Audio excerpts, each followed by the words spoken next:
Hey, YouTubers and friends, thanks for joining us tonight. We have a real special guest here from the International California Mining Journal, Chris Ralph.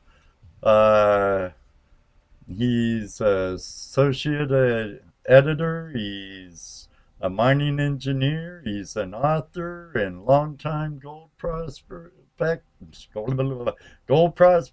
sure to be a great show. So you know what I'm gonna say next.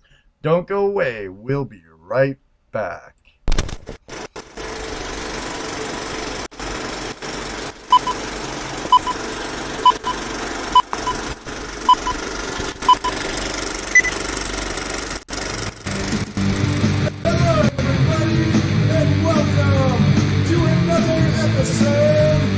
Tuesday Night Hangout Live. It's Tuesday Night Hangout Live. It's Tuesday Night Hangout Live. It's Tuesday Night Hangout Live. With your hosts, Ed Marvin, Toledo Jess, and Dano. Hangout Live is a Flash in Your Pan production.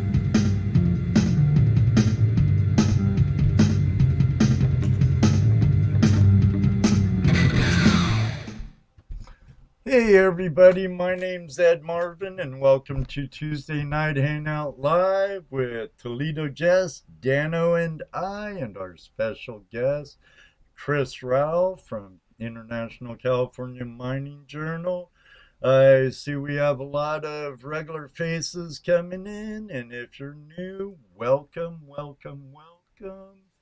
It's sure to be a really big show. Wolfie, how you doing, buddy? Mr. Dyer, how you? Thomas, hey, Busted Knuckles, did that nugget come out of the old poop chute yet? Oh, well.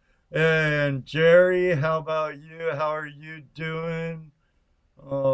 Central Valley Gold Adventures, welcome, welcome, welcome, everybody.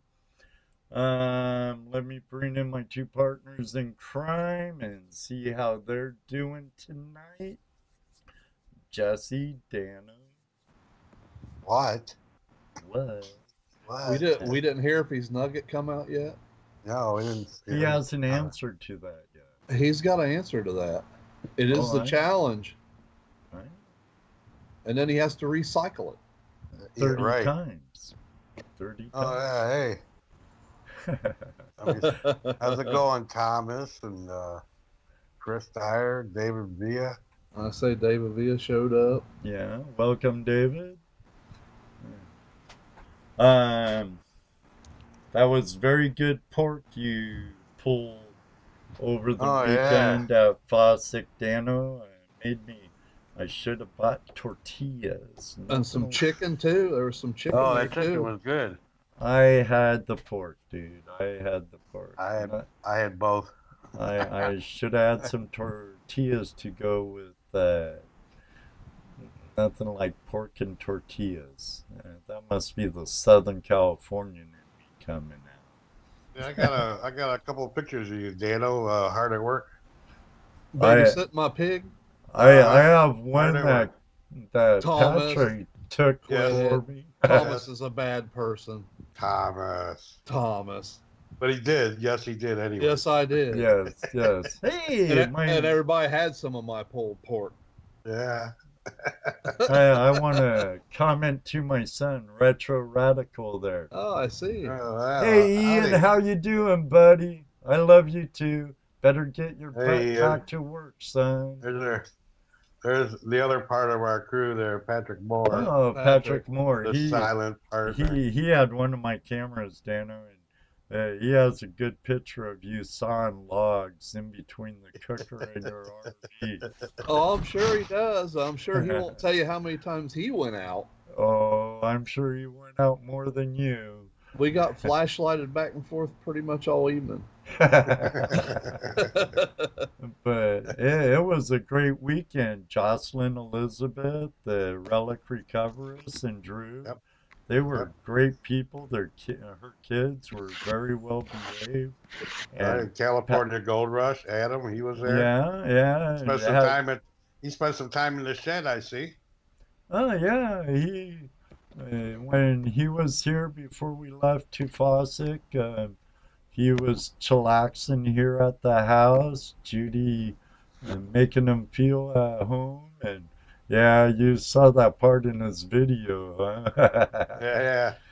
Oh, where's Ed?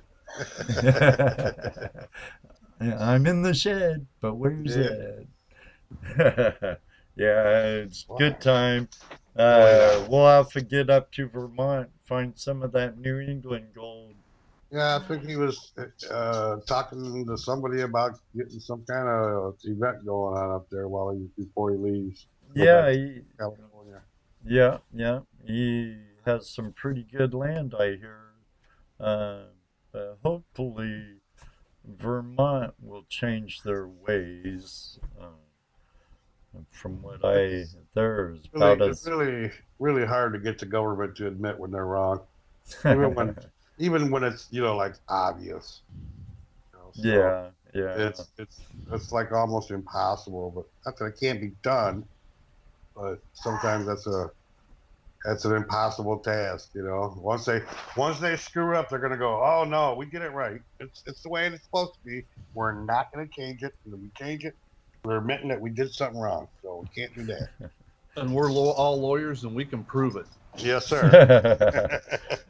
Lawyer only says paid liar to me, a lot like politician. So, you ever look up politician in the dictionary? Why does it say paid liar?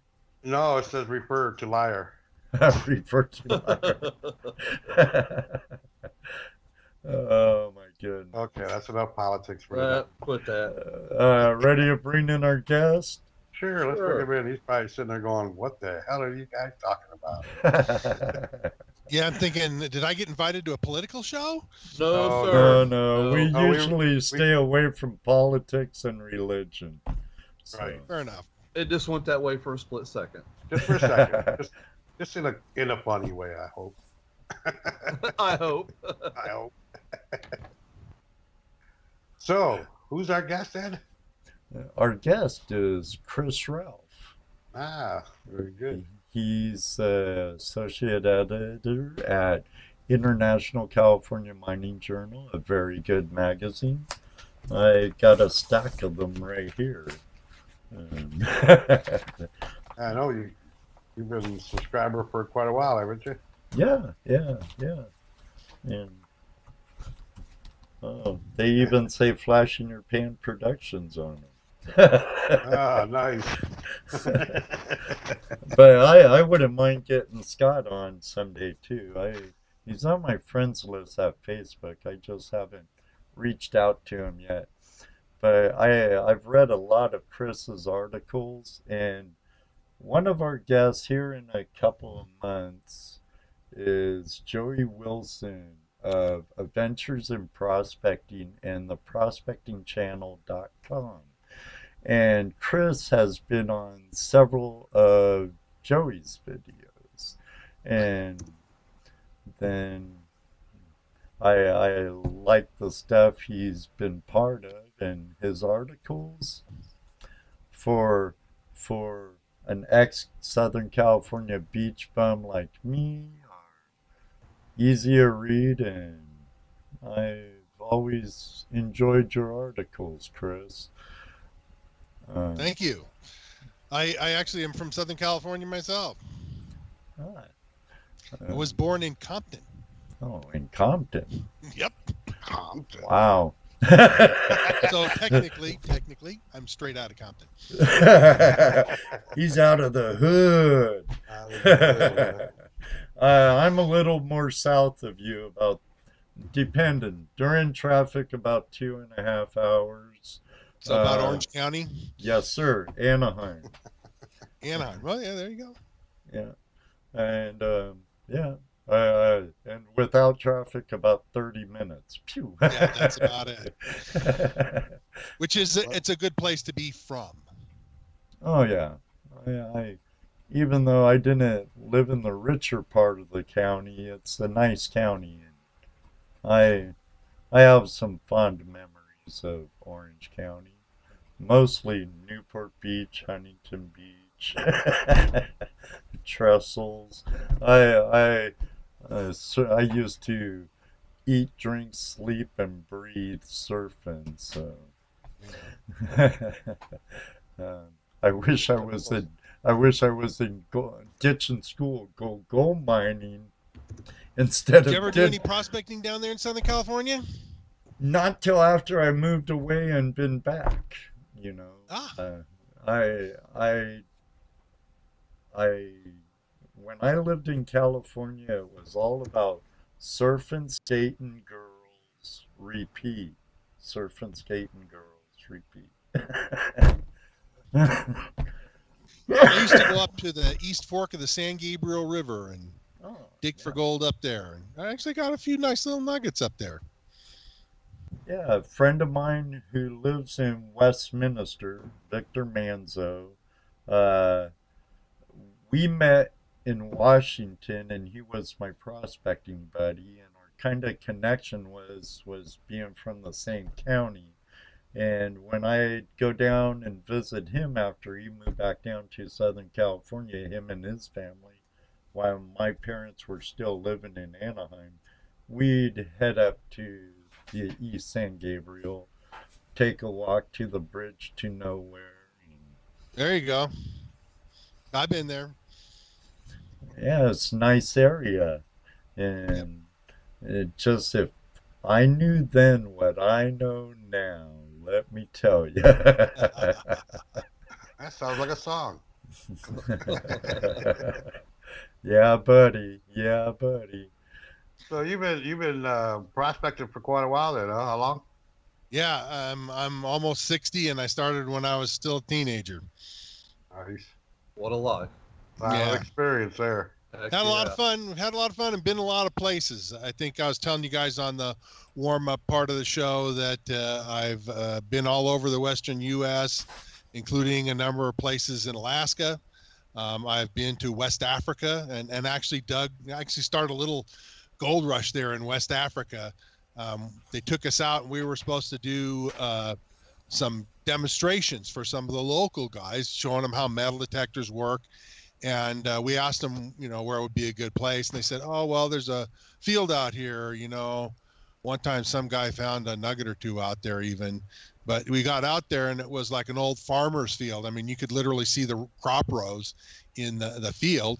And so we gave them our demonstration, explained them, how metal detectors work and, what they're good for and all that, and said, okay, well, we got a bunch of demonstrator units, let's go give them a whirl and you guys see what you can find. And we went out there and I started detecting, and by gum, it was only about 15 minutes. And I had like a 3 pennyweight nugget. And because normally when I find something nice, I don't yell and scream. So, but there, because we were there to sell metal detectors and show the guys, I yelled and screamed and gathered everybody around. I showed them a nice piece of gold, and they were all, wow, this is really great. And so then they started really trying hard, and sure enough, another 10 or 15 minutes, and one of the local guys had a half ouncer. Ooh. And then they just went crazy because, I guess, they figured the outsider guy could have brought a nugget with him and fooled them and stuff. Well, But the local guy, when he found one way nicer even than mine, was like, oh, must be. And literally, we had to leave an hour or two later, but there was just all kinds of nuggets. We got a phone call from them that night, and they'd found like 3 ounces of gold in that farmer's field. And when I went there, because I've actually been to West Africa twice, when I went there the second time, I asked one of the guys that was with us, I said, hey, whatever happened to that? And he said, oh, you should see that field now. It's all dug up. It's like a minefield. So they ended up finding a lot of gold up there. So were they prospecting for gold before you took the machines up there? Or?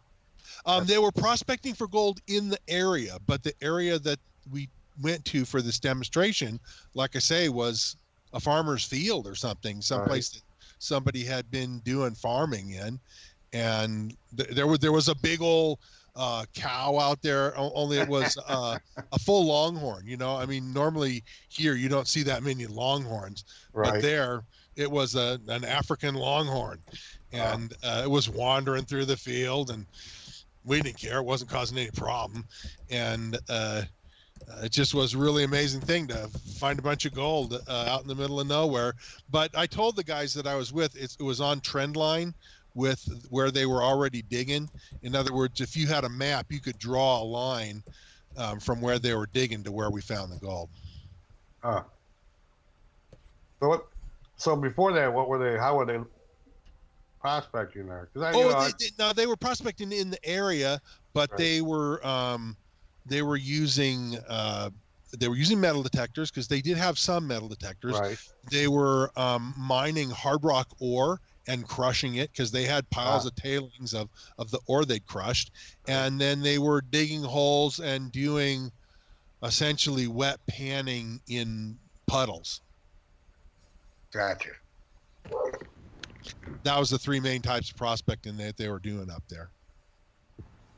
So were you able to metal detect or crush their piles at all? No, we were there for just a short time to give them the demonstration. Literally, we spent several hours driving in there, and then gave them the demonstration and talked to them for a while, and had some demonstrator detectors and let them run those for a while. And then we had other places we had to go. And so, because we had appointments, you know, we have to be at certain places at a certain time. And so we had to take off, and we gathered back our demonstrator detectors.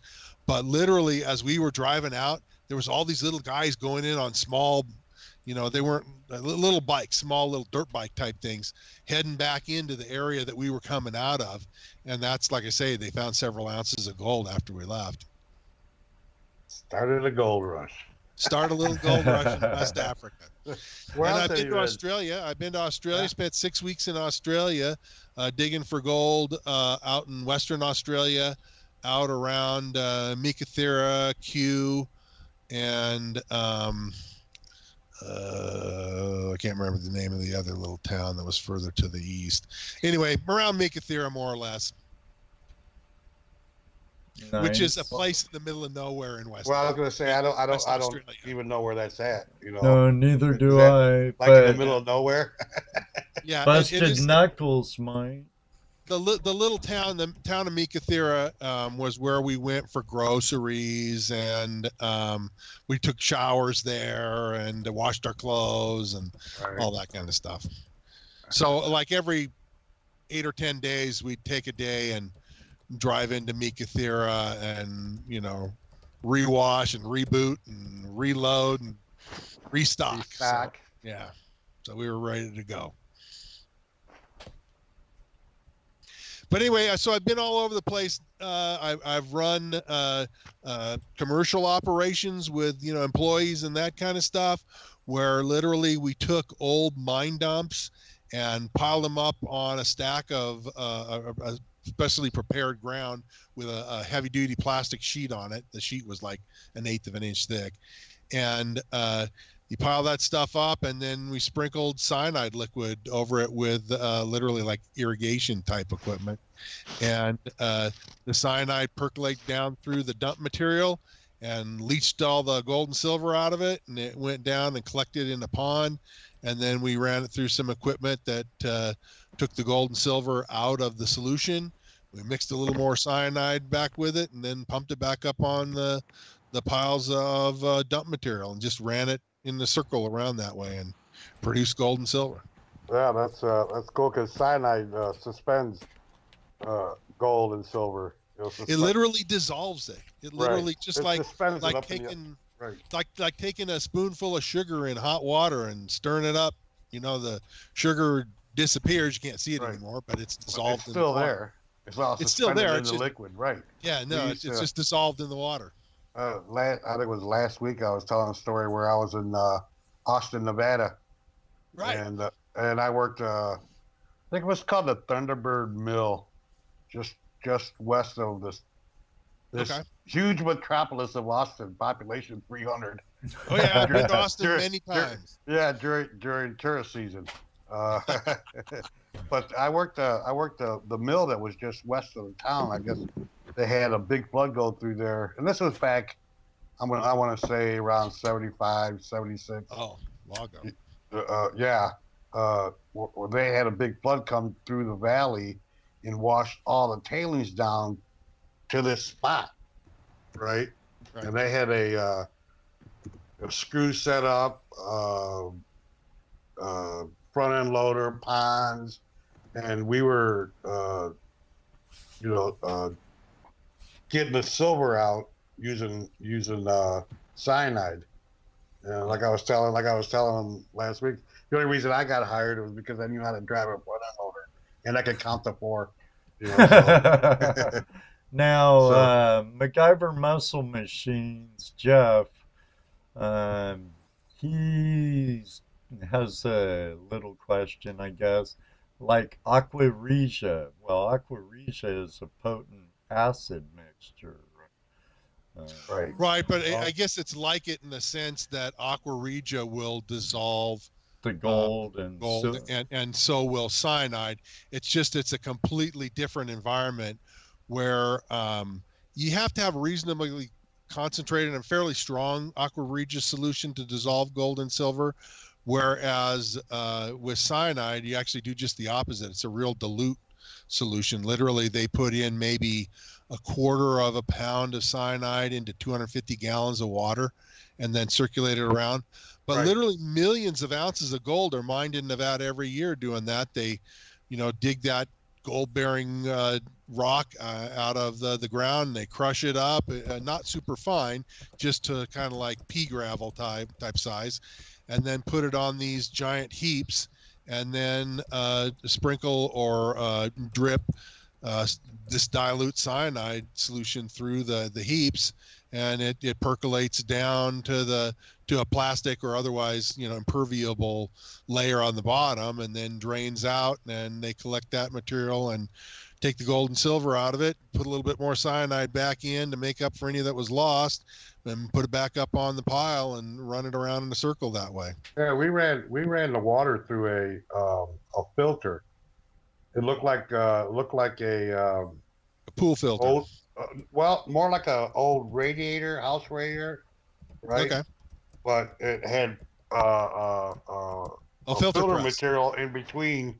Yeah. Each air, and you would pull that out, scrape all that gray material up into a bucket, and he'd run it down into Reno, and get it smelted, come back with these bars, Right. That device is called a filter press. Right, that's what it was. Yeah, it looked like a big old radiator, probably about, I want to say, 3-4 foot tall by about 6 foot long. You had all these filters in there. You pulled them out, scraped them up, put them back in. Yep. Ran more water through it. Yep. With all that silver. Yeah, in some way that heap leaching process is like farming without a crop. You're just running water over material and running around in a circle. And, there's nothing alive growing on there, but it's kind of like farming because they actually use drip irrigation equipment these days anyway. They use the same drip irrigation stuff I use to water my tomatoes in my garden. Now, that you do with sulfides, right? So this ore wasn't free milling gold? No, usually with cyanide, you don't want free milling type ore. The ore that's in there is usually not heavily with sulfides, because actually sulfides are a problem for that kind of process. But what it is the gold is really, really small. I mean, it ranges from dust size to microscopic size. And the free milling stuff, you kind of want dust size and bigger. So, with free milling, and I've seen cyanide processes where they put it through a gravity circuit first and take out the free milling gold, because the bigger chunks just take forever to dissolve in the cyanide. And by big chunks, I mean literally like specks you can hardly see. Like Ohio gold. Yeah. No, this stuff is even smaller than Ohio gold. Yeah. This is really, I mean, this is stuff that's so small it's hard to see individual pieces without a magnifying glass. And that stuff and smaller will dissolve in cyanide at a reasonable time frame. You can dissolve big old chunks of gold. It just takes 30 years or something like that. Yeah, the material that we were running was all sand. Yeah, that washed down.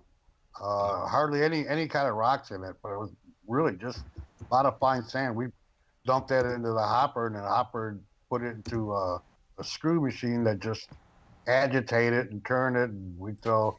You say, I don't know. I remember I had to count four of those pellets of cyanide.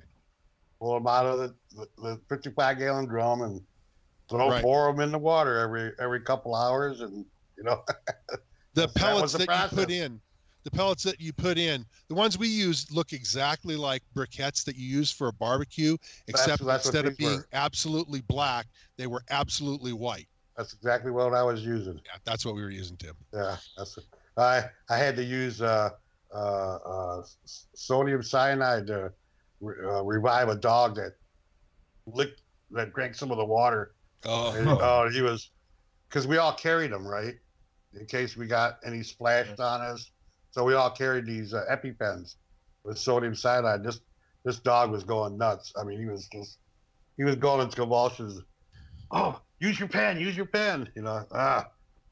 and it just shot him up under the skin behind his neck, and he was all right after a little bit. So that was cool. Of course. No, this question in the chat room kind of reflects that, Jesse. Dirt 30 with George asked Chris, I'm not a tree hugger, but what kind of environmental impact would those chemicals have? Well, okay, so first of all, cyanide is not very stable. That's part of why they use it. And literally in a matter of weeks, exposed to the sunlight, it just turns to nothing. It just turns to harmless chemicals. And so, but on the other hand, they don't want it escaping. I mean, literally, it's a big deal to run one of these operations. You have to make sure that your system is all contained. Right. I mean, we had settling ponds. We had like 3 settling ponds. Right. We had settling ponds too, and the settling ponds take the mud out of any dissolved dirt or clay or whatever out of the water, but it doesn't take anything that's dissolved. But you don't want to release that. You probably had extra capacity in your ponds in case you got a thunder shower, or rainstorm come through there, so that any water that came onto your piles from the sky could be just collected and would just be incorporated into the system. There's all kinds of permits and everything required to run one of these. It's not like something that you could just fire up and run on your own without a zillion permits from the government. Right. And like I said, when I did it was back in the 70s. I want to say mid 70s. So. And I got to tell you, they've stiffened up the rules 100 times over since you were doing. Oh, I'm sure, no doubt. Not 1,000. Yeah, we had to. I think the biggest thing we had to do was fence it in so animals could get in there and drink the water. Yeah, that's another thing. Is these days they actually have a netting over the top of those ponds, so that birds can't. Yeah, birds get in. And when I used to do it, we didn't have a net over the top of it, and every once in a while, some duck or some other, traveling fowl would go through there, see the water, and think, "Oh, I want to get a drink of water," and they would stop down, take a couple drinks, and then it'd be dead. Yeah, back then we had quite a few dead birds around. Yeah, so nowadays it's required that you put a net over the top of it, and no doubt. Run cords over the top to support the net, and then they run the net over it so that even if a bird sees that thing, can't get in. Right. Yeah, the rules have changed quite a bit since early to mid. I'm not saying that's a bad thing. You know, I'm not either. That's I mean, the truth is miners don't want to kill animals or make a mess. You know, I used up my EpiPen on a dog. That wasn't even mine. So yeah, we don't want animals. We have to live with, you know, basically the damage that was caused 100 or 150 years ago. And when guys did come in, it was kind of like, let's get all the gold and get out of here. And so yeah, some damage was done, but you know, mining is a whole lot more responsible. They have all kinds of employees that are just nothing but environmental people that make sure that they don't break any rules or cause any other problems. Yeah, I have a grandson who's going to college for environmental science. Right. So I really have to talk to him and explain to him, you know, that there's a difference between what is being portrayed and what reality is, as far as the miners, you know, and the damage that people think that we do, you know. Yeah, literally, there's a mine that's a mostly silver, secondary gold mine located about 100 miles north of where I live. And I've been to it a number of times over the years. And the last time I was there, which was in 2017, the guys were showing me this one hillside, and honestly, it looked like all the rest of the hills in the area. And he said, you know, that's an old tailings pile. We just completely revegetated it. And when you looked at it, you couldn't tell any difference from any of the other hills around, except that some of the other hills had a few juniper trees on them. And this thing, it just hadn't been enough time for the juniper trees to grow up. Well, you know, so they do a good job. I mean, when you get to where you look at the hills that were part of the mine in the past, and you can't tell that they were part of the mine, that's pretty good. Right, and that's been my personally my biggest beef about some of these gold shows that have been on TV and stuff. They fail to show the reclamation that's involved in all the work that all the tearing up and destroying what looks like destroying the ground around them. They don't show the reclamation that's involved. Right. They don't show them putting it all back. Right. Yeah. No, they don't. Because basically that's not as exciting as showing two guys hitting each other with a baseball bat or yelling at each other. You shouldn't have broke that piece of equipment, you know. Right. That's more, that's drama. Yeah, that's more their speed. Yeah. Who wants to watch reclamation? No. You see some guy going back and forth on a bulldozer. Gee. Right. Putting the dirt back. You know, but but people don't realize also that when they do this reclamation, they do it in a systematic way. They actually, for the most part, try to get the material back to the level where it was at in the first place. So, you know. Yeah, they want to get the hillsides to about the same slope as the natural ones around it. Right. And using the material that come out of there. That's the part that people don't get to see. Yeah. Hey, so, how you doing? So you guys ever do much with metal detectors? That's probably not a big deal in your part of the country. Actually, it is. It's we really have a big lot more deal. metal detectors than we do prospectors.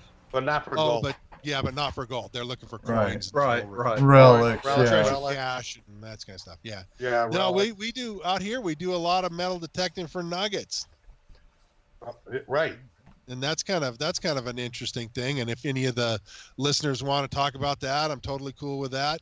We do another thing that you guys probably never do, which is dry washing, which is basically processing material, you know, that's dry and there's no water anywhere nearby. So you run it through this device that's basically a blower that and so instead of water running through your sluice box, you've got air pushing stuff from underneath to let it move through the sluice box. I've used that a lot and done some good with that, but that's an unusual one that you probably don't see in the Midwest. No. Yeah, we usually work with water. Yeah. Well, you got water. We got water. When you're in Nevada and you're in Arizona and some other places like that, you know, they're just not the water resource. Right. You know, if you want to haul stuff to water, you're driving for an hour. carrying tons Right, of or water. you have to take a whole lot of water in with you. Yeah, either that or you're carrying, 200 gallons in the barrels, and then, it's good for a couple of days and you're done. Right. So that's another kind of unique one that we do. I've done a lot of dredging in the past in California until they made it illegal in 2009. I did dredge in 2009 a little bit right before they actually signed the law that said, okay, if starting now it's illegal. So we've been hearing rumors and stuff that That dredging's coming might back. change. Yeah, they're talking about it, and I think there's a good chance of it, but I'll be honest and tell you that I've heard people tell me that, yeah, it's coming back next year, and that was like 5-10 years ago. Right. And it's not back yet. So I'm keeping my fingers crossed. We're hoping for good stuff, and Absolutely. and I wish the best for the guys that are working on it, and it sounds really good. But I'm not going to be actually celebrating until it's actually all the laws are signed and everything's approved and it's all go. Right now, it just looks really good. Yeah, I've kind of heard some stuff like that's all in federal court, and California, Sacramento is already not listening to federal with immigration laws and other stuff. So to have it actually we'll see what happens. Yeah, as the new phrase goes, we'll see what happens. Right. If you want to get into the detail of that and want to read more, like let's say you're in California and want to know more about it, right. On the ICMJ.com on the magazine website, we have an article. It's a free article right on the front page. Say, hey, dredging in 2019 with a big question mark, and just click on that and you'll get the latest update. Telling you what's going on and when, what the status of everything is. So what do you think? I mean, I know I'm optimistic and I'm hopeful. That's all I can say. So I'll go out and celebrate when I see it actually happen. Has the magazine been working with the different groups that are trying to get this going? There's a few different groups out there. Yeah, basically AMRA is kind of taking the lead, the American Mining Rights Association, and those guys I know are right in the thick of it. And I'll tell you one thing that the article does say is Scott wanted to interview the guy who's the head of AMRA, and he was busy with other stuff. Yeah, Shannon Poe, yeah. Yeah. And he was busy with other stuff, and so we couldn't get an interview before the magazine deadline. So we'll have something next month, I'm sure, where Shannon is able to sit down with Scott and do an interview, and because there are things going on, and so we'll get the latest poop of what's going on from Shannon. Probably not for the July issue, but probably for the August issue. Okay. I need to take a hard break real quick. Chris, would you mind taking some questions from some callers when we come back? You betcha. Excellent. All right, everybody. You know the routine. We'll be right back after a word from one of our sponsors. Adventure, mystery, discovery. Gold panning is more than a search for beautiful rocks. Panning is a journey that can take you to amazing new places all around the world. It is an experience for all ages, bringing families closer together and will a spark of excitement. Life has grown too dull. The Gold Claw pan makes it easier to take part in the journey than ever before. This exquisite design pan is made for any level and any age. All you need is an explorer's heart and the passion of discovery. Get your family's gold story now. Order your Gold Claw pan today and see where the adventure takes you.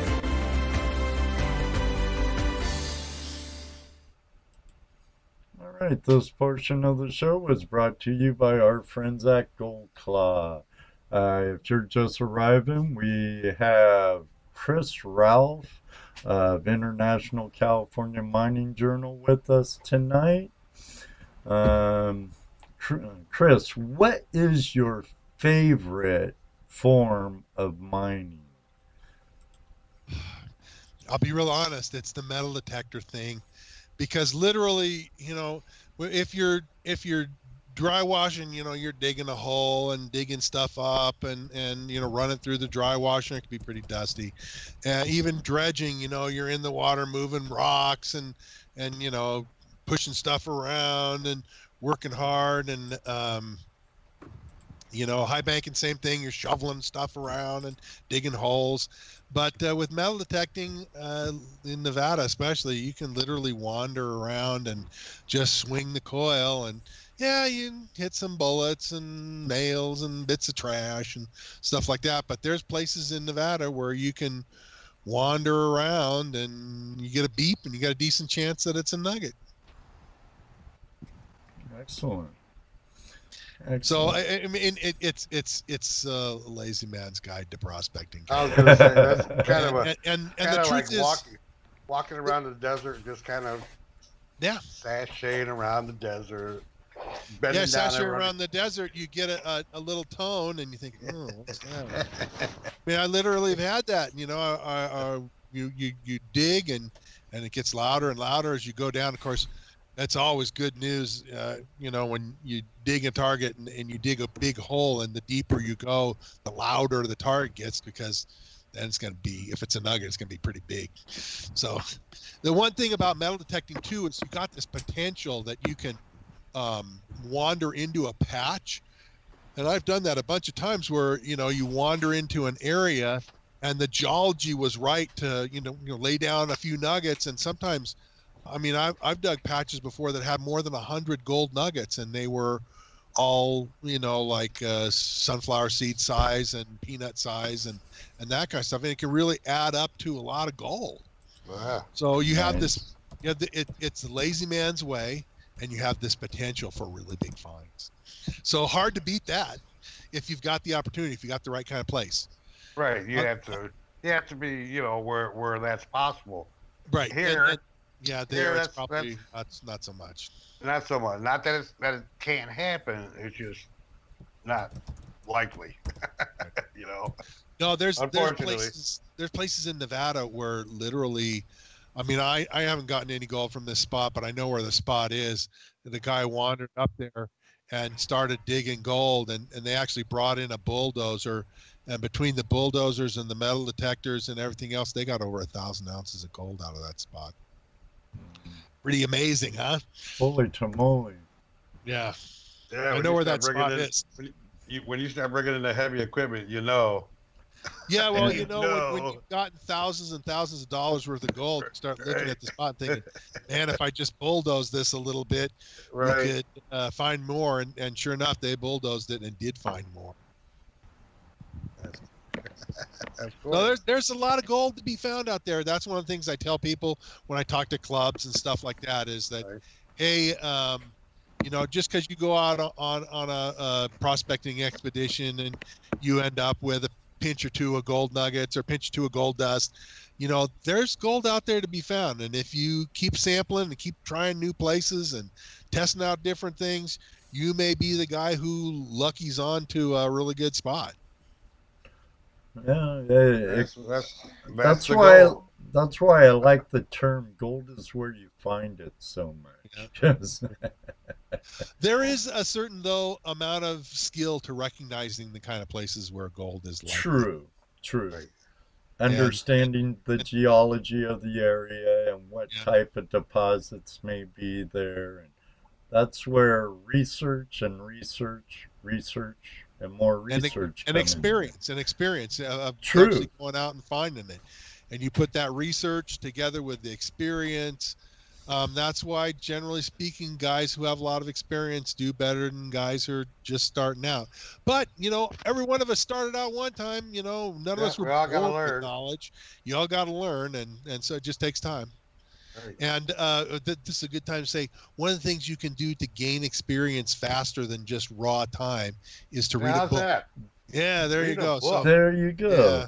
Yeah, so I told you I'd plug the thing. So That's anyway, all right. This is a book I wrote. It's available on Amazon. There's a link in the gold. There's a link in the description below, along with a link to the International California Mining Journal. So it's at a reasonable price. Actually, I just bought one. The book's more than 350 pages long, so there's a lot of piles and piles of information. Even some really weird questions like people ask sometimes, hey, do you ever find diamonds when you're out prospecting? Well, there's a section talking about that. You ever find platinum nuggets? Well, there's a section in there about that. So there's a lot of stuff in there. Oh, cool. After I read the book, we'll have to have you on again sometime. Sounds good. Sounds good. So got any more questions? Yeah, phone lines are open, and our Tasmania friend asked I've about got a question. What's so you've been a lot of places around the world. You've done different types of prospecting and mining. Yep. What is on your bucket list? What do you still have that you want to do? As far as prospecting. I'd like to go back to Australia. That's one of the things that's on my list of things to do. I'd like to go back to Australia. I had such a great time. I was there for 6 weeks and went tromping all over Western Australia, and I found some good gold. Had a lot of time. What's funny is I did best at the last, and I'll tell you, it's part of this experience thing we were just talking about. It's like I was out there for 6 weeks, and I found gold a little bit from the first, but once I'd been there for like 5 weeks, it's like, I started to figure it out. And literally in the last 5 weeks or so, I actually found some patches for the Australian guy that was with us. I found a couple that were near ones that he knew about, but weren't actually in ones that he knew about. And so, I learned to be able to see it and recognize the kind of ground that was the right ground to have gold. Right. It took a while, it's even for somebody who's been prospecting for 40 years, you just don't wander into new country and instantly know everything there is to know about it, because that's the same a lot thing. Different. That's the same thing as picking up a new piece of equipment. You can't be expected to know exactly how it works right away. You got to learn your piece of equipment, just like you got to learn the geology and what you're looking at wherever you're at. So yeah, you gotta.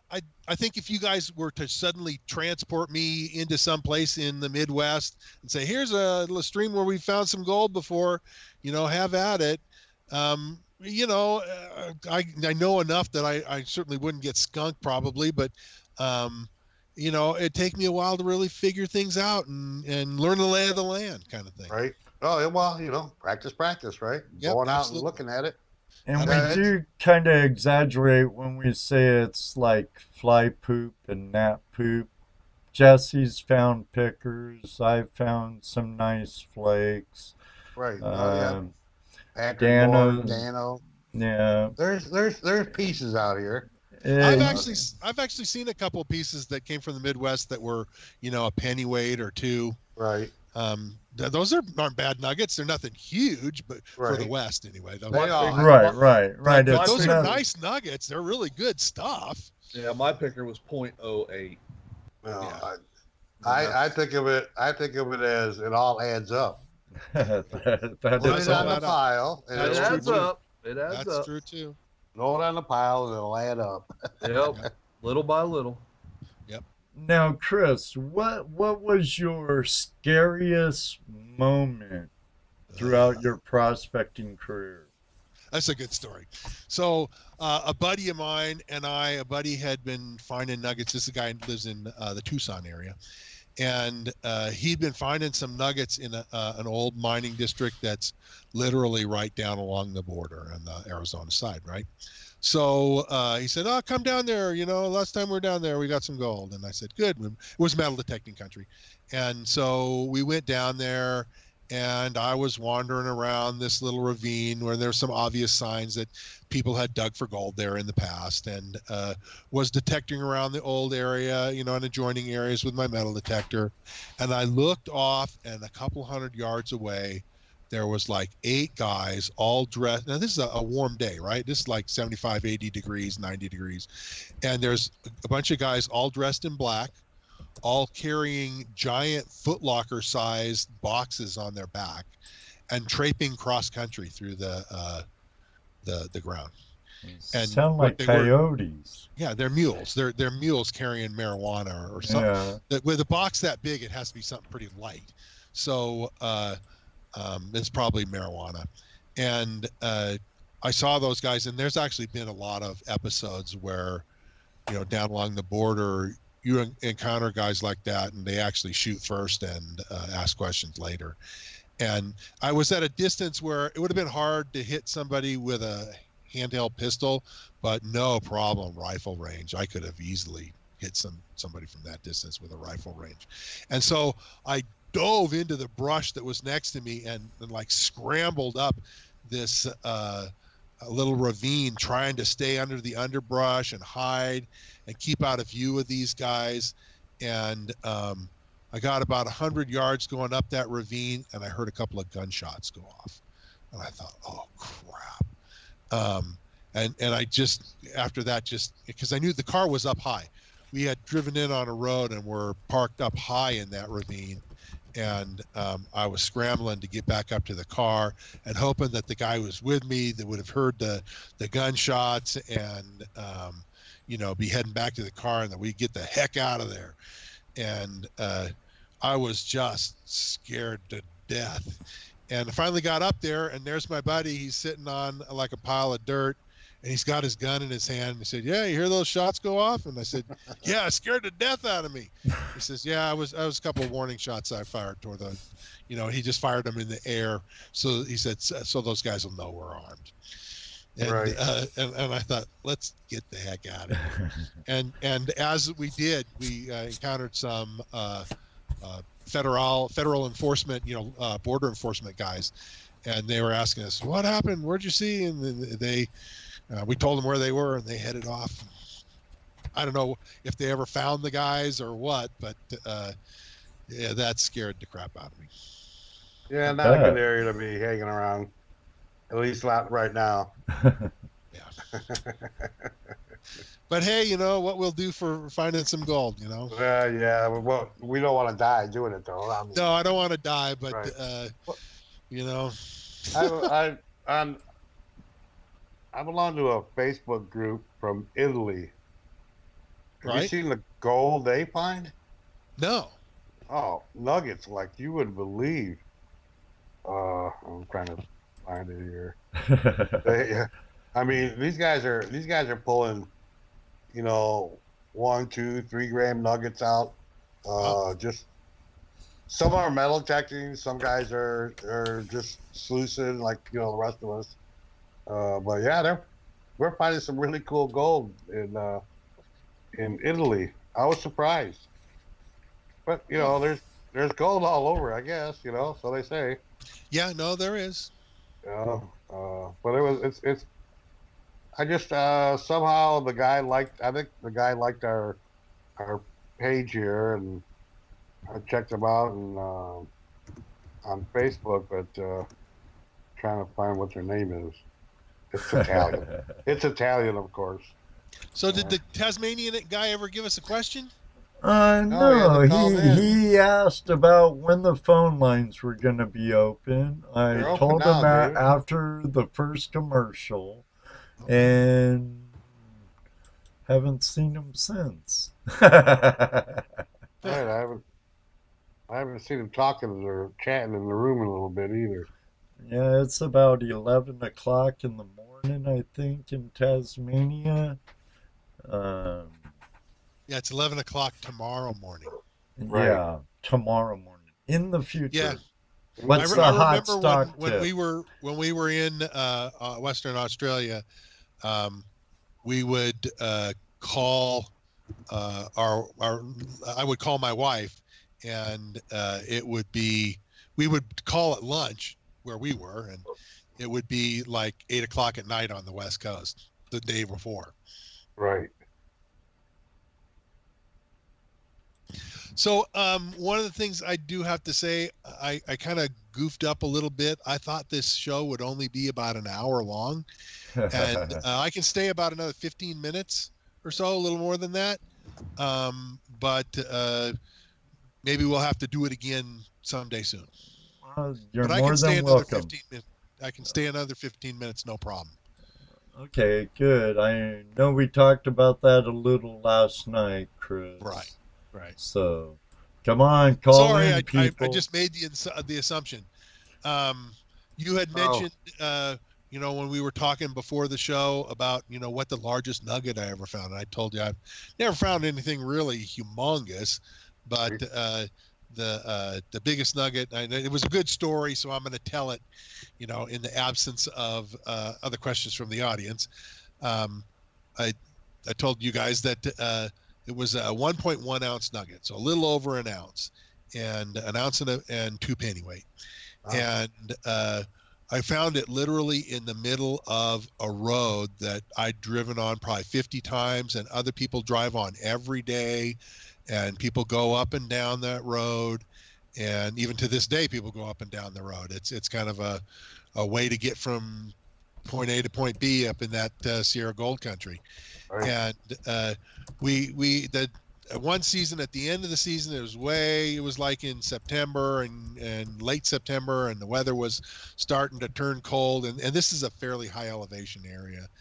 And we were going, I told my friend, let's meet at the car at 5, and he came back to the car and he told me, hey, I was wandering down the road and just swinging my metal detector, and I got a sound, and I looked down and I could see a nugget in the road. And I thought, wow, that's pretty impressive. And so he said, we should check out this spot, the road later on. And so the next spring I was up in the area and was thinking of places to go. And I thought, I should give that road a try. And so I went up there because the snow was melted by then. And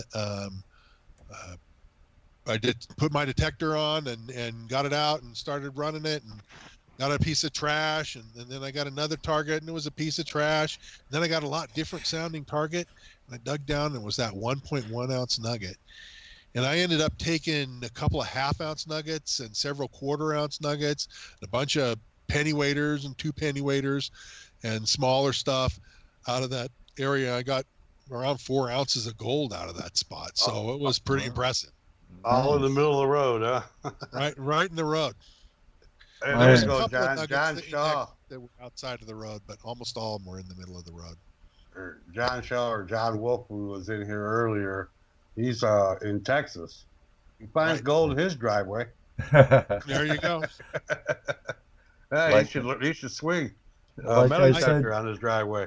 I had a guy from Tennessee tell me a story that there was a gravel outfit that was running in a creek that had gold in it, and apparently they didn't take the gold out of their sand. It's really not that hard for a gravel company. Once you're running water and washing all the gravel and sand and separating it into different sizes, it's not that hard to add a piece of equipment that captures the gold out of that stuff. But actually, I have a friend that's doing that here in Indiana. Yep. And these guys didn't, and he said that their sand product all panned gold. Right. We actually have a couple of friends. Dennis Dayton, he works a gravel pit, or it's a gravel pit, but gravel pit quarry, he works the bottom of the screw. Yep, and the sand screw is one of the places where it'll accumulate. Right. In fact, I have a friend here in Nevada that he had a buddy who worked at a sand plant here in Nevada, and he said, there might be a little gold where you're at, so let's clean that out one time. And he went to his boss and told the boss, hey, if you let us come in on a weekend, we'll clean out the sand screw for free. And the boss was like, why would you come in and work on your own time? And the guy said, well, we're thinking there might be a little bit of gold in there. And the boss said, nah, there's no gold. You guys are full of it. So eventually the guy talked the boss into it and said, I'll do it for free. What do you got to lose? And the boss came in with them. And they got over 6 ounces of gold. Wow. So I also have a sand screw. Right. I also have a friend who has put a sluice box with Dream Mat in the line of another place. But now he's got his sluice box set up in an area that the fine material goes across. Yep. He's the guy that invented the little gold spinner. Sure. Lee You're talking about the spinner Hirschberger. that spins the black sand off? Yeah. It's a little centrifugal. He was doing the GPAA Gold Show circuit for a I've couple met that years. guy. I've talked to him. Yeah. I've talked to Lee him. and Mary Hirschberger. Yeah, Some he good was friends at of the us. shows. Yeah. So now he sold that to his brother, Okay. and now he's doing this where he's going to these quarries and setting up these sluice boxes and getting the gold that's because he's checked it, and there's gold. Now he just got himself the ability to put a sluice box in the line. Yeah, I mean, there's not a huge amount of gold per yard of gravel, but if they're already processing the gravel to get sand and rock Right. and whatever out of it, then Right. yeah, it's well worth it. Why not? Right. He's anticipating good. Once he gets it dialed in, he's anticipating a good at least 3 ounces a week, just without doing anything other than going in and cleaning the mat And collecting once a it week. up. Yeah, right. Yeah. I thought I told you about I knew a couple of guys that did that in gravel pits back home in Washington. Jesse. No. I thought I did. Yeah, that was Well, back in tell the us. 90s. So, oh no, this show's about Chris, and he only has a few minutes. So come on, callers, call. You got a caller, don't Staying you? all night. Yeah, we got a Oh, caller, we do have a caller. Hello, Hey! caller. What's your name? Where you're calling from? Even though I know, but you don't like it when I call you out. You guys are great. Hey, Chris, what's going on there, buddy? I haven't seen you Hey. since Vegas. Oh, hey, you were at the Vegas show this year? We Yeah, have. this is Wayne. Sorry, This is Wayne. Nugget. Wayne Nugget Brain. Peterson. Okay, Yeah. Wayne, yeah. Hey, Wayne, how's it He, going? didn't- he remembered me when he grabbed the money out of my hand. Hey, Chris, I got a couple of questions for you. Go ahead. Up here in Colorado, we got different gold than they have in Nevada on your claims or California or anywhere else. We're getting ready to do some extensive testing up on one of my claims here. We're going to be digging holes. We've got a post hole digger. We're going to go 6-inch post hole digger down as far as we can. We believe we found the ancient river bottom. It could be 100 years ago. It could be 10,000 years ago. We don't know. But we got up on top of the mountain and we looked down. And we went over to the other mountain and looked down, and we kind of mapped it out a little bit. And then my son is going to college to be a geologist, and he's got the government version of the GSI on his computer. And we pulled it up that way too, and it shows that it swings down the old ancient way between 2 undulating bedrock pieces. Okay. What would your thoughts be on that? The bedrock is probably, between the 2 undulating pieces, is probably a good 75 to 100 feet. But you could, up above, it looks like you could see where it ran through that way. Okay, so what are you asking me? Would it be worthwhile to go down and sink a shaft for 75 feet? Well, no, it's the 2 undulating bedrocks. They're above surface. Oh, They're okay. about 3 feet to 4 feet above the surface. So we figure the most we're going to have down is maybe 2-3 feet, Okay. because the bedrock that's to the west of it is about 2 inches. We've already dug down there. But I just need your thoughts on that one. And if you get a chance, you're always welcome to Colorado to come do some testing on my property. Yeah. I got a lot of family stuff going on this year. Probably not going to do a lot of long distance traveling. Right. I would say, honestly, really let your samples be your guide. A lot of times I do get questions from guys, hey, I've got my river, it bends here, it does this, where should I look for gold? It's hard if you're not seeing it. I mean, you've seen it, I haven't. And so I'm trying to imagine from your description. And sometimes I get guys to even draw me a picture. It's like, yeah, when they draw a picture, I kind of grasp it, but before the picture, I had no idea what the guy was talking about. But you know, whether it's picture or not, honestly, one of the key things about placers is just taking lots of samples, because a lot of times the gold is where you might expect it, but sometimes it isn't. And you know, the samples will guide you to where the gold is if you take enough samples. Well, our thoughts are is to go every 10, 15 feet and punch a hole in a straight line, drop down 10, 15 feet and work back the other way. And we figure by the time we get done, we'll have about maybe 50 to 75 holes, and we'll test every one of them. That sounds like a good plan. That sounds like a good plan.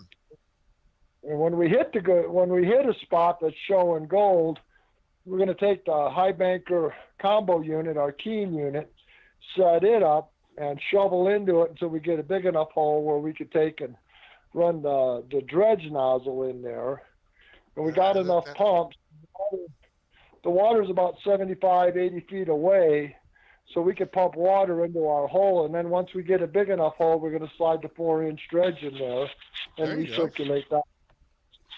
Kind of do like a dryland dredging sort of thing. Yeah. Yeah, just pump water into it. Yeah, make your own pond. Right, make your own pond. That ought to be a movie. Sounds like a good plan to me. It sounds like a good plan to me. I wish you the best of luck. Yeah. Hopefully you could get maybe out here next year and visit and take you up. Joey's supposed to be coming up sometime in July, and we're going to be doing a couple more shows. He wants to get me back on the camera and everything, so hopefully he shows up. I've only been hearing this for 5 years, so. Well, when he's Chris, on this. What's that? I was just going to say, when Joey's on the show, Wayne, you could call in again and ask him. That's the end of summer, though, almost, so never mind. You won't be on till August. No, this is Joey Wilson. Wilson, yes. From Adventures in Prospecting out of Oroville. Right. Yes. Yep. Same Joey. He'll be up here filming, and then he could come on your show and talk about me. Well, we talk about you all the time. Yeah, no doubt. And you see, I've been a good boy, and I have not brought the Nugget Brain Challenge up yet, so I'm not even going to mention you just did.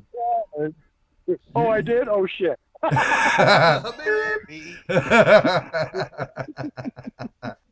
Like we said, Chris, sometimes we don't get the beep out in time. No. Okay, I won't mention it again. How does that sound? No, we don't mind. No. We don't mind.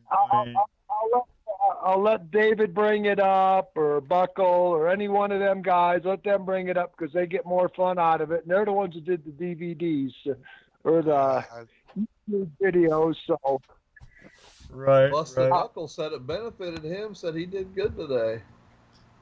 Yeah. Under a waterfall. Yep.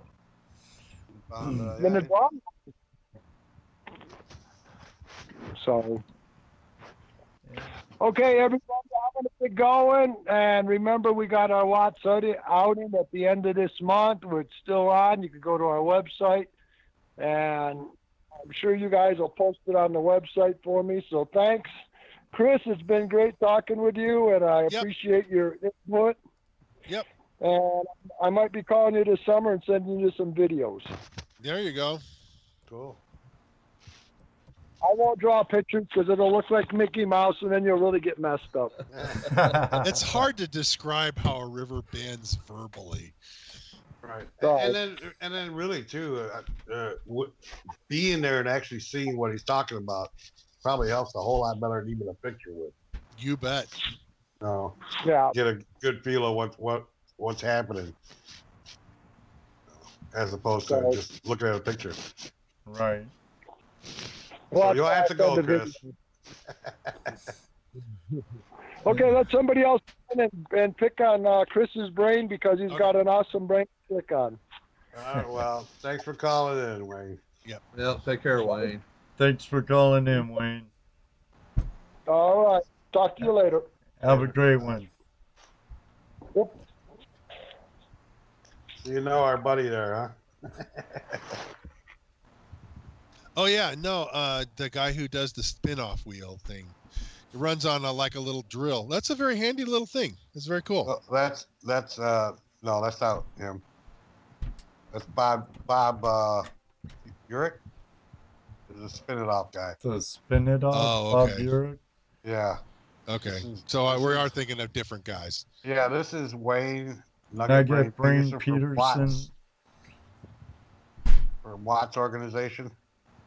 President of Watts. Well, no, I know Wayne Peterson. I'm talking about. Somebody was talking about the guy with the that was involved in gravel plants that had sold his device to his brother. Oh, that was Lee Hirschberger. Yeah, Lee Hirschberger. The spin it or I mean, the little gold spinner. Right, the little. Okay, that's a different thing than the spin. Right. Yeah. The spin it off. That's Bob Urich. Is that his last name? Now he does Dave have Urich. Dave Urich. He does have a spin it off that you attach to A sluice. a sluice, but I think it's for commercial grade. Huh. He was developing one for commercial. David Urich's he's a pretty handy guy. He's always working on something. We got a lot of those guys in here, Yeah. There you go. able to tweak and twerk and fix things and get it the way they like it. Well, gentlemen, I'm to the point where I need to be heading out here in a couple minutes. Okay. So I'm going to kind of sign off here, but I want to take a minute to say thank you for letting me share with you for a while. And next time I won't double book myself because I figured this would only be an hour podcast show. Oh And, no, we've been 3 hours some nights. Yeah. So yeah, well, and next time I won't book myself against something else that I have to go to. Speaking of books, let's see that book again. Okay, here we go. Before you go, Hold it up there. Fistful of Gold. fistful of gold. The link is in the description below. Make sure to go pick yourself up a copy today. 350 plus pages of everything you ever wanted to know about prospecting. Like I say, I've been doing it for 40 years. I actually have a degree from the Mackey School of Mines, which is part of the University of Nevada, Reno. And That's where Jeff Williams went, isn't it?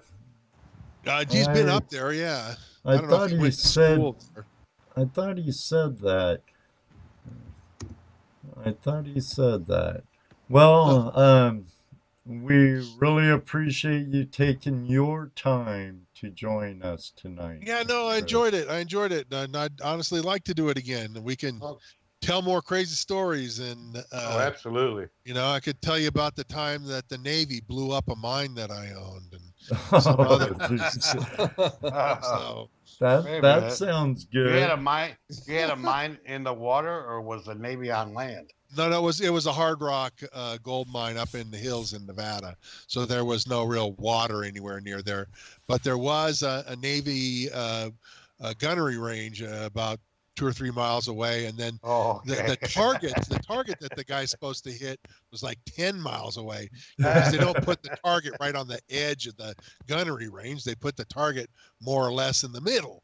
Right. And anyway, these couple of guys from Georgia decided, hey, this is Nevada, we can drop bombs anywhere, you know. And long story, and we'll save it for another time.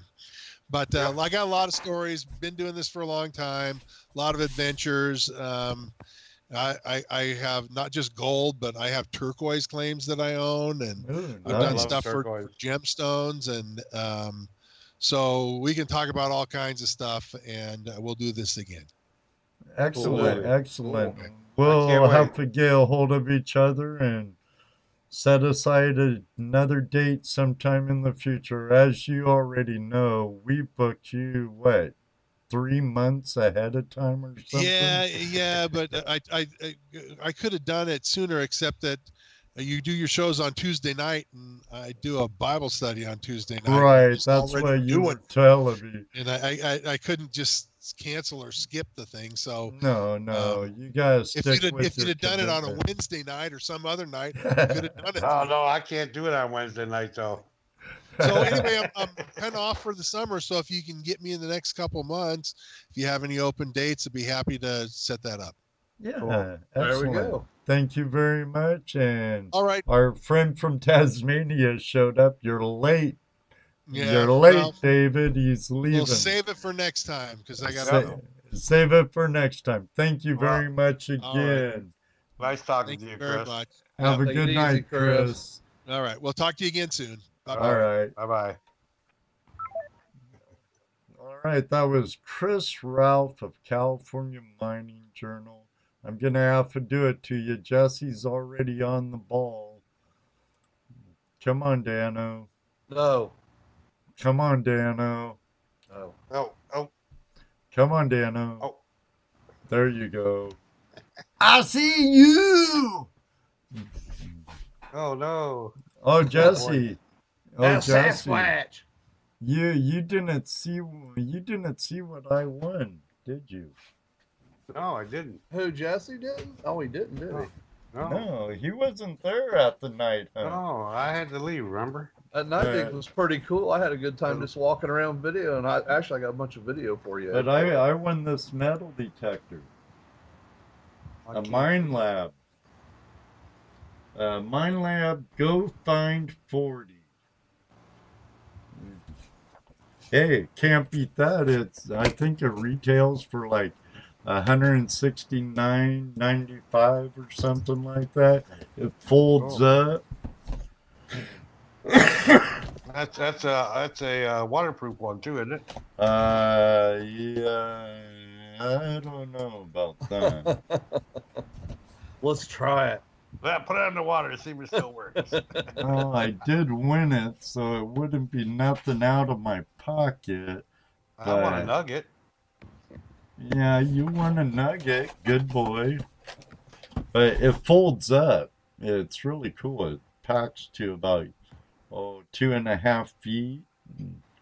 So I would think the coil's waterproof, so we could always pack it in and look for black sand concentrations or lead concentrations when we're out on the stream.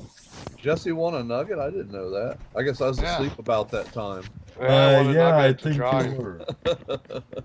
And that's when I was seeping, I guess. oh, I didn't transition that yet. Oh, Wayne. Sorry about that, Wayne. Okay, here you go. There's the metal detector, the Go Find 40.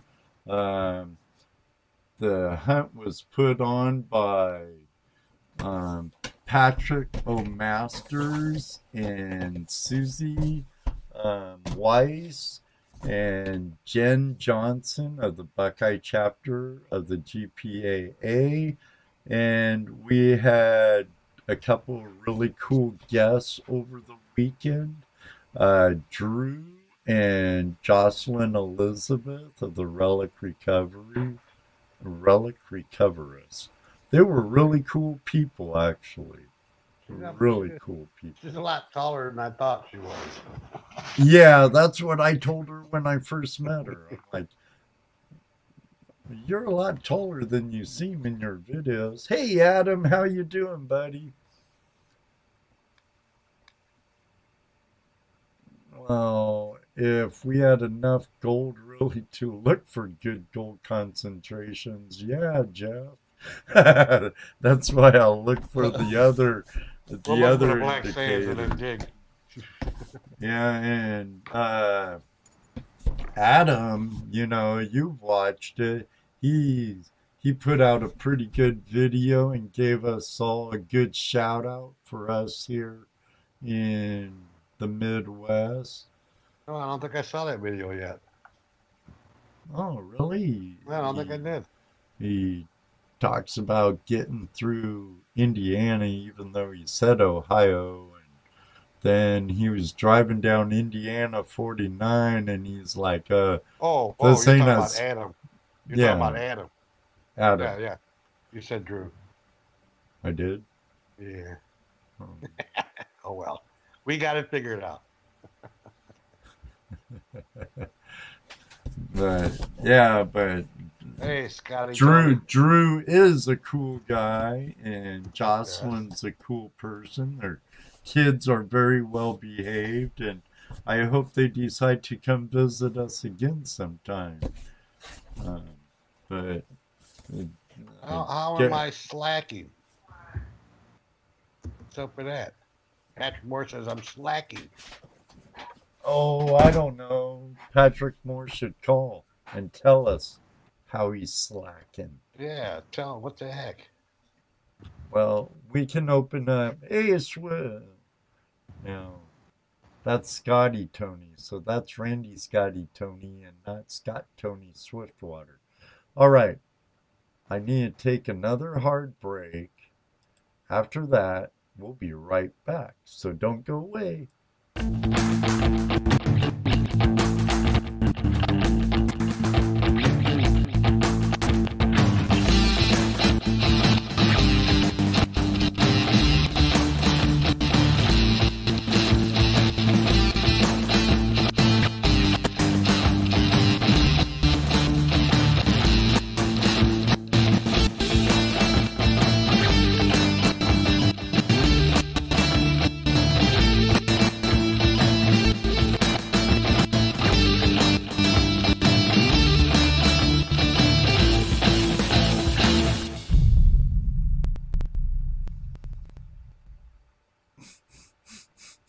Ditto.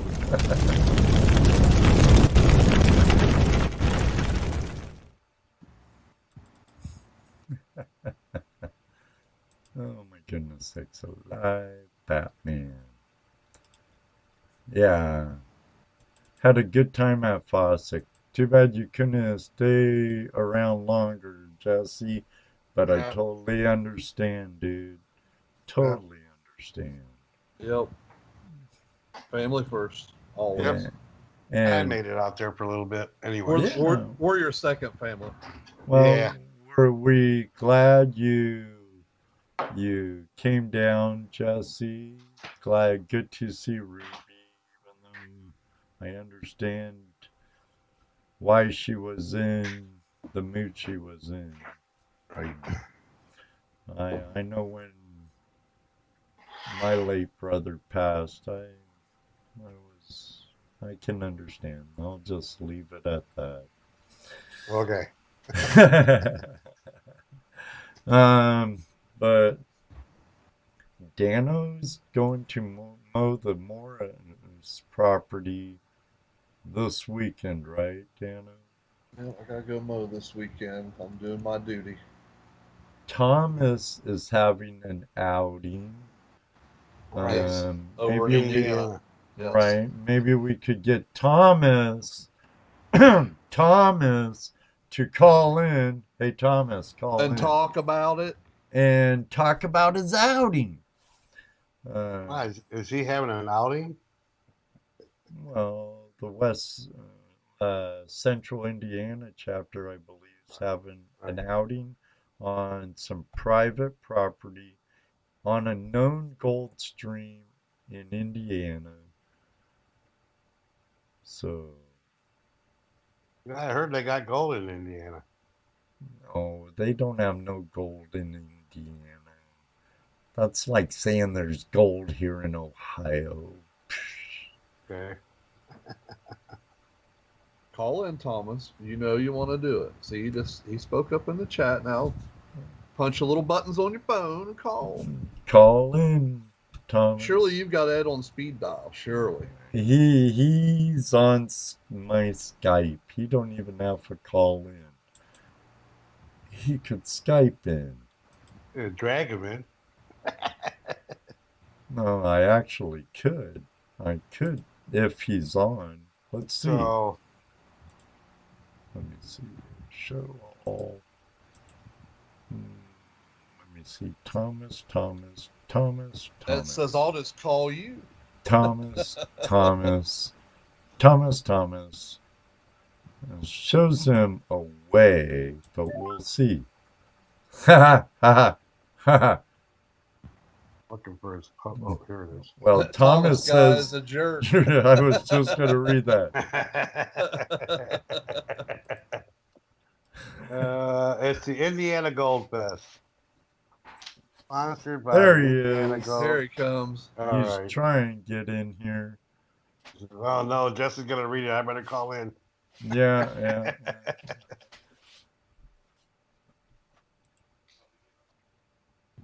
He's working on it. There he is. How you doing, Thomas? Oh, There You're he is. on the video. We see you. Hi, Thomas. We all see right. you. Okay, I see how y'all gonna be. I'm gonna start turning Skype off on you. Put him up front and center. Okay, here. I need to bring up my Skype. There you go. Front and center. You How got you caught doing unaware. tonight, No, Thomas? no, I was aware. I could see the whole time. You know. You're just being what that guy call you? He called you a That jerk. Thomas Folks called Yeah. you a jerk. Yeah. Can you believe that? Hey, me and that guy gonna have some words. I bet. Catch him out on the river. That's right. So tell us about your event going on this weekend. Well, it's really not my event. It's the club's event. I'm just Okay. kind of the one that's kind of sort of Grand running. Marshal. You're kind of sort of running it, so it's an event that your club is putting on, but you're doing all the work. Well, most of it. Yeah. Okay. So tell us about it now that we got it straightened out. Who's the boss? Well, we still haven't got that straightened out, but okay. It's it's just a regular. It's just an outing that we're trying to put on. We're trying to put a club outing for this area, for the multiple clubs. And as a matter of fact, I just see somebody who's wanting to RSVP. And so we picked this date. This is our normal outing weekend, but since we're trying to do multiple clubs within the state and get anybody else from outside the state that wants to come, it's just something that we're trying to do. We're experimenting with, see if we're going to do this every year, or if it's just something that we're going to do this time. So this is the first time you've done this, huh? This is your first year?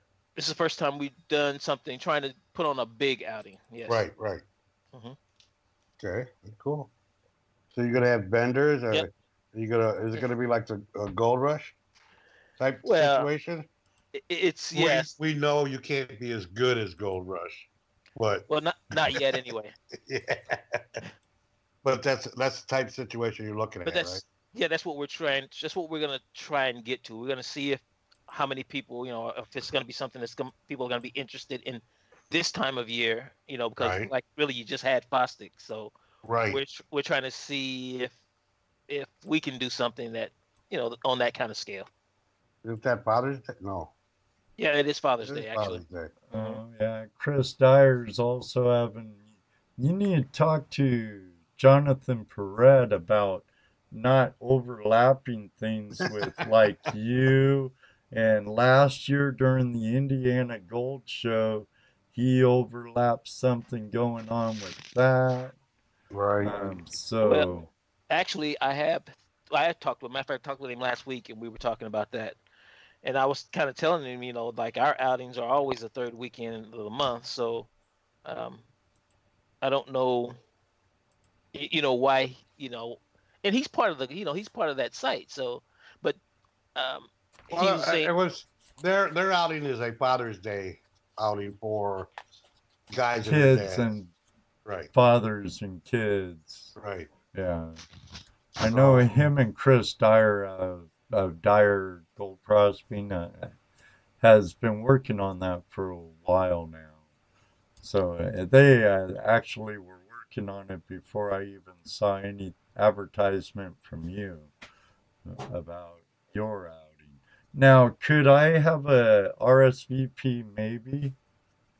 Well, you're supposed to RSVP me. I'm supposed to bring up the list. I'm supposed to have the list of how many people are coming. I So, know, but can I do one that's a maybe? well, you can say maybe, sure. I mean, I just don't count you as a hard number. Yeah. Yeah, because Judy brought it up, even though that'd be my fourth event in 4 consecutive weeks. You're on a roll. Well, that's what happens But when you become famous. oh no, nowhere near it. Famous would be California Gold Rush or David Buckle or something. Yeah, Not we're more on the infamous side. there you go. So what kind of things are you just gonna have? You gonna have like a common dig or like that going on? You got like? Did I ask you about vendors? Yeah, we talked about. Well, we're only gonna have one vendor now. Okay. We're not opposed to having vendors, but no one else is. No other vendors has approached us. So, Right. and we haven't actually gone out looking for vendors. We're like I said, we're kind of in a testing stage to see how this is even all going to turn out. But there Gotcha. are some events for the kids. I tried to talk Patrick Moore into a common dig, but I'm not sure he wants to do that. And really, we hasn't really planned it, so I'm just picking a Patrick on that. But So you're not sure if you're gonna have a common dig? no, as of right now, we're not planning on having a common dig. There's, like I said, there'll be a few things for the kids. There'll be some face painting. There may be as a matter of fact, there's supposed to be maybe some duck races. I got to go out and see if I can find some ducks. But Well, I'm pretty sure Patrick Moore is more than capable of putting on a common dig if you got. He the did equipment. such a good job at Gold Rush last year. Yeah. I don't think that would be too much for him. Yeah, that really nice long tom too. Your Yeah. chapter does. He was helping them little kids out just like a champ. if there's enough interest. Okay. Well, yeah. Saturday's going to be the big day, so I guess that would be the day to do it. I'm watching the chat room right now. See if I knew we could push him that way a little bit. Yeah. well, he had kind of already said that. It's just that we hadn't planned it. So, and that's fine. I mean, we would just have to get some equipment together. Patrick, call me. Let me know. Well, I'm gonna call you tomorrow. So anyway, we'll talk. Yeah, don't weasel out of it, Patrick. Do it. You'll have fun. I always have fun. I always had fun putting on. Well, I was thinking about even common if dig.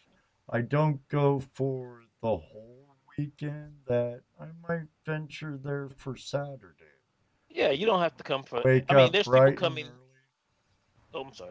Yeah, there's people coming for. There's not a lot of people are not. There's several people that are not coming for the whole weekend, and you can come for a day. I mean, there's nothing wrong with that. Now, what equipment can I bring or use, or what? Is there a river, a creek? Yes, there Thomas is will rent you something. Oh, folks, equipment rental will be open. Okay, Dano. I'm gonna get you. You realize I'm gonna get you with, don't you? It's only Payback's because I that like you, beep. buddy. It's only because I like you. Yeah, you can run anything. Anything up to the limit of a 5-inch dredge here. So, there's you can run any piece of equipment. Cool. It's on private property. Now, will the river sustain something that big? Yeah, sure. Now, in spots, I'll put it that way.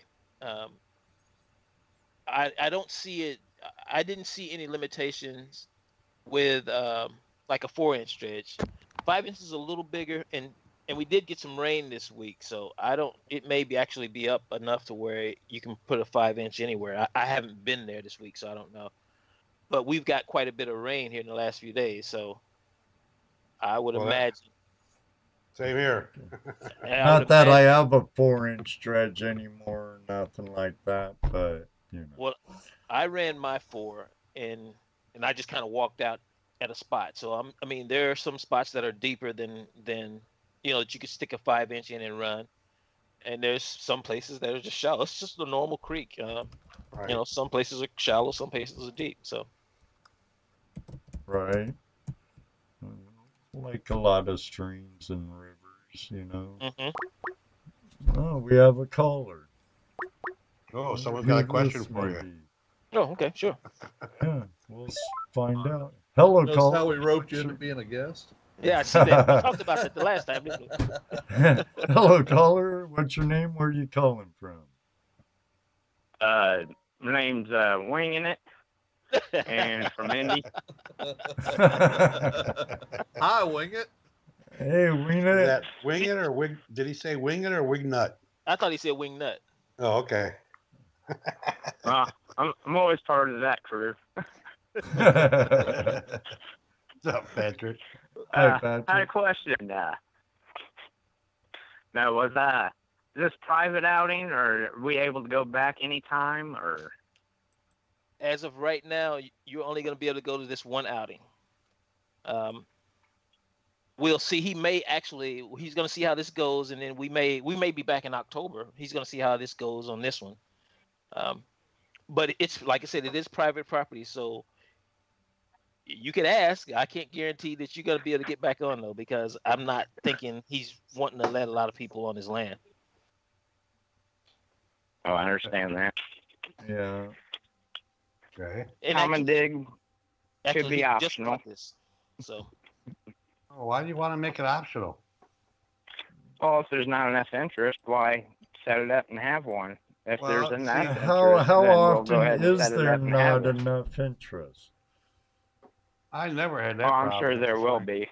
Yeah. Actually, Patrick, I've had I think two people who asked about was there going to be a common dig, other than Jess here. So there's a little bit of an interest anyway. And I'm sure, that, especially with the kids. Set it Yes, up. you can set it They up will around there. come. And Yeah, I can, and you can use my high banker. I'll have the dredge, so I'm not going to be. We don't have a long time there. The Big King? Yeah. I don't know if he's bringing that. I'll have to ask. I don't know if he's bringing that at all. But we'll talk more about that tomorrow, I'm sure. Yeah. I'll get a hold of Jeff, and then I'll ask him if he wants to bring that. So. Will prospectinggear.com be setting up a vending tent there? Well, he always has a vending tent. He's always vending.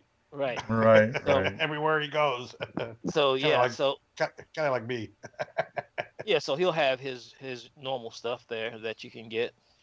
Okay, but if you don't go to this outing, head over to www.prospectinggear.com. If they don't have it, I'm sure Jeffrey could work with you, get it, huh? Yes, he is a King distributor, so you can get some King stuff through him. And there's a few other things he carries too, so there you go. So Ed, you're maybe for Saturday? I just need to put you down on the list. Yeah, maybe. Okay. Judy was saying she brought up you and the outing, and she's like, Thomas, that's that one guy with the drone. And I'm like, yeah. The one that's been at Fossack or Gold Rush the last few years. Yeah. You going to their outing? And I'm like,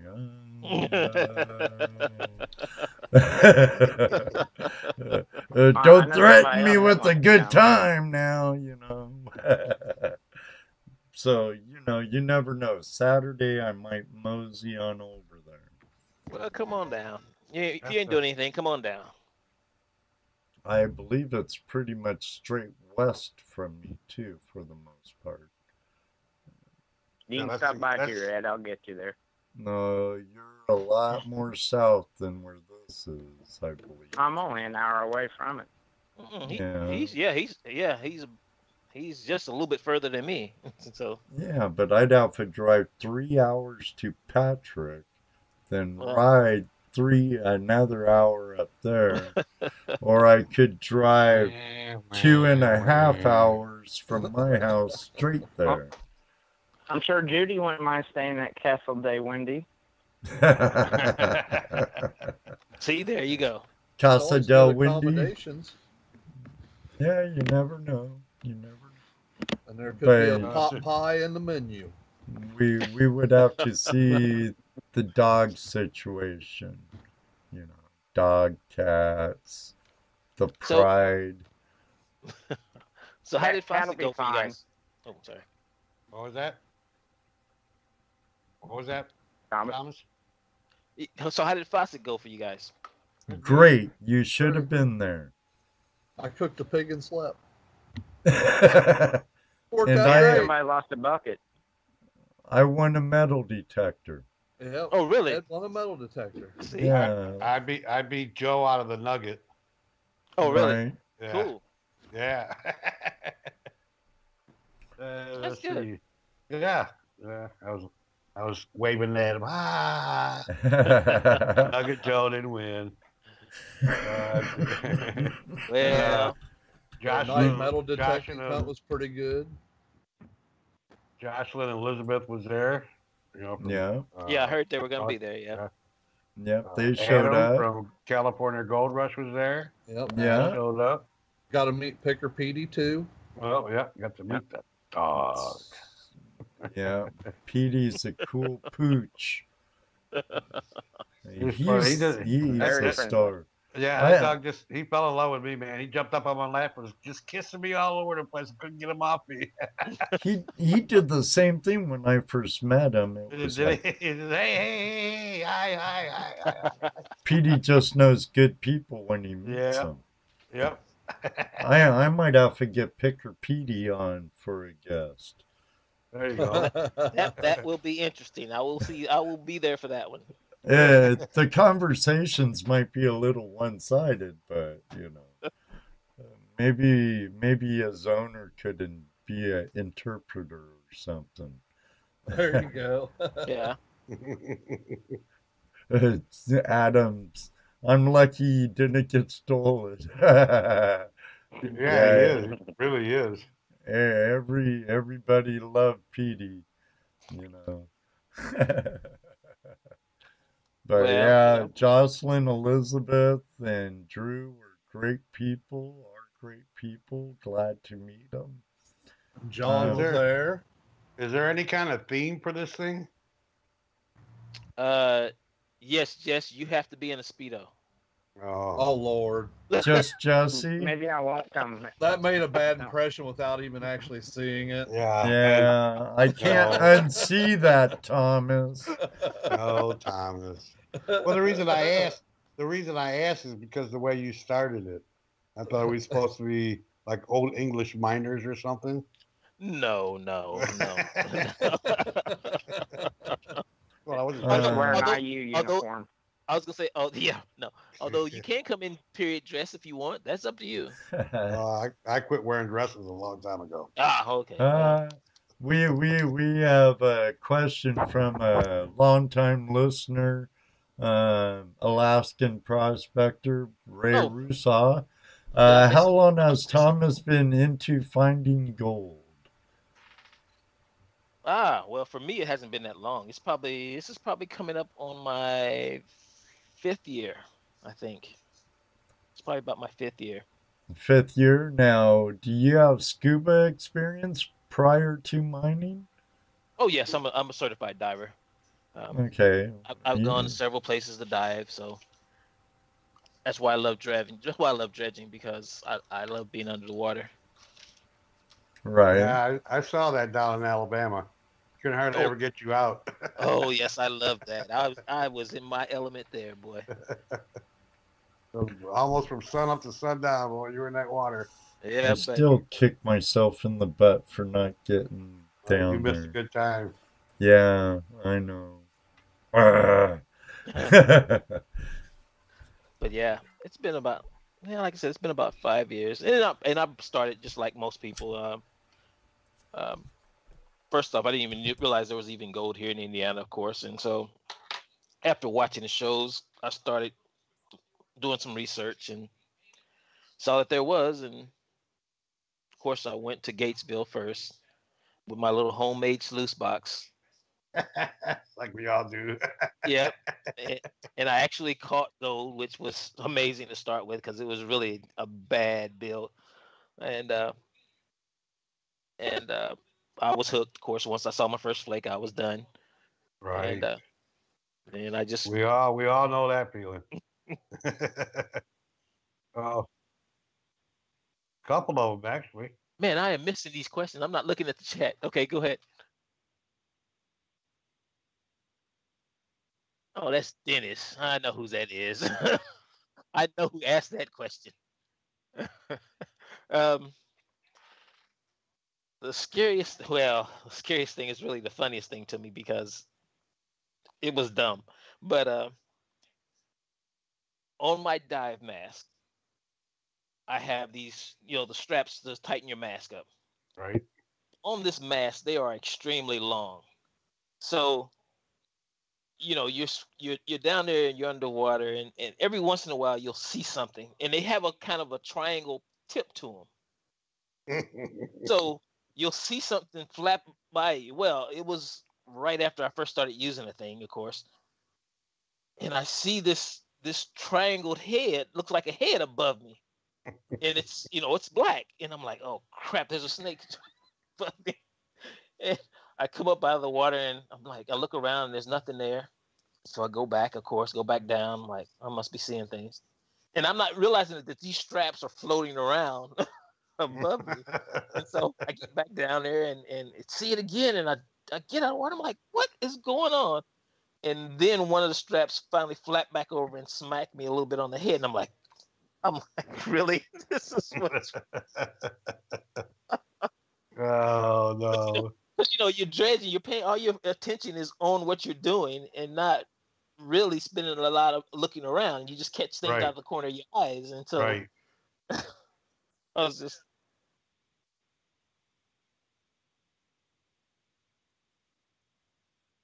Oh, yeah, I'd imagine.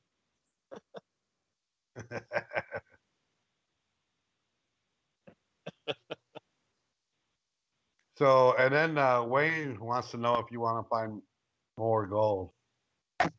What kind of question is that? Who of us don't want to find more gold? Oh, yeah. Yes, he does. Yeah, but it's illegal. And it is unscientifically proven to work. That's right. Oh, Lord. Okay, let's hear it. The Wayne Nugget Brain Challenge. You haven't heard about that? Seems like I heard something about. What is it? It seems like I heard something. Oh, no. Yeah, I remember hearing this now. No.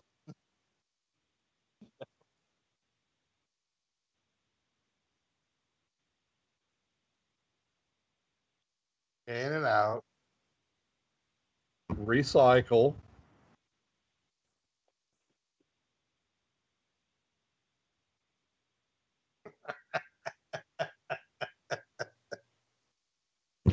No. And so far, those that have done it have found more gold. I'll pass. Thank you. Well, yes, exactly. You have to pass the gold. Right. Yes. And then pan it out. I'll pass. And then swallow it again.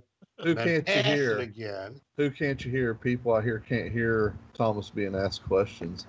Who can't you hear? All of us? Certain ones Probably of us? Can't hear me talking. I was on mute. Oh, you was mute again? Well, now that answers the whole thing. Damn it, Wilbur. Wilbur, that's right. I had my mute on, Thomas. Oh, okay. So you were answering questions that no one was asking. Right. Oh, I love it. Oh, jeez. Now Jaron says, "Oh, Ed." Jaron, that's Ed Murphy to you. Maybe what you guys need to do, Jess and Dano, is y'all need to get Ed wired with a light. I don't know. You can make it green and red or yellow and green or whatever. I was And every thinking time- a shock He had, collar. wait a minute. I and was every thinking time a he shock muted, collar on remote. He has a sticky note on his mute button. I used to. I took it Unmute. off. Yeah, because it didn't work. No, I still did it. I kind of like that idea, Dano. A shock button. Yeah, But a shock button. you got to put it. You got to make sure that it's in his chair so that when you push it. he Oh jumps yeah, off it his gets chair. him right where it hurts. Zap. Oh my Yeah. mute. Yeah, sure Yeah. you did. Bob, hey, Thomas. Yeah. Bob Dip wants to know if you've ever had. It moved. Have you ever had an environmental officer just walk up to you and say hi while you're in the creek? I have not had one walk up to me. Where this place that we're going to this weekend, where I was testing, I was actually out on the creek, and this is the first time I'd seen one in a long time. And one came down. There were up the ways. There were a couple guys fishing, and he came down to talk to them. And they must have been illegal. They must have didn't have license or something, because by the time I came back, I hadn't been down very long. By the time I came back up, they were gone. And then he walked over to the owner of the property that I was on, and he asked him what I was doing. And the guy told him, he just told him what I was doing, and he said, "Oh, well, that's interesting." He hadn't seen anybody do it, so Right. But he never came down to where I was. He probably didn't know he had any kind of legal reason to go down to you. Well, yeah, he didn't. I don't think he even knew he didn't know what I was doing. He had no clue what I was doing. So I think he was just interested to know what I was doing out there. He didn't know what it was. So I'm surprised you didn't come down and talk to you.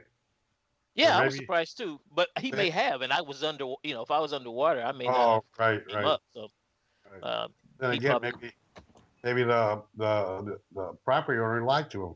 Oh, he's looking for a ring for me. I lost But yeah, him.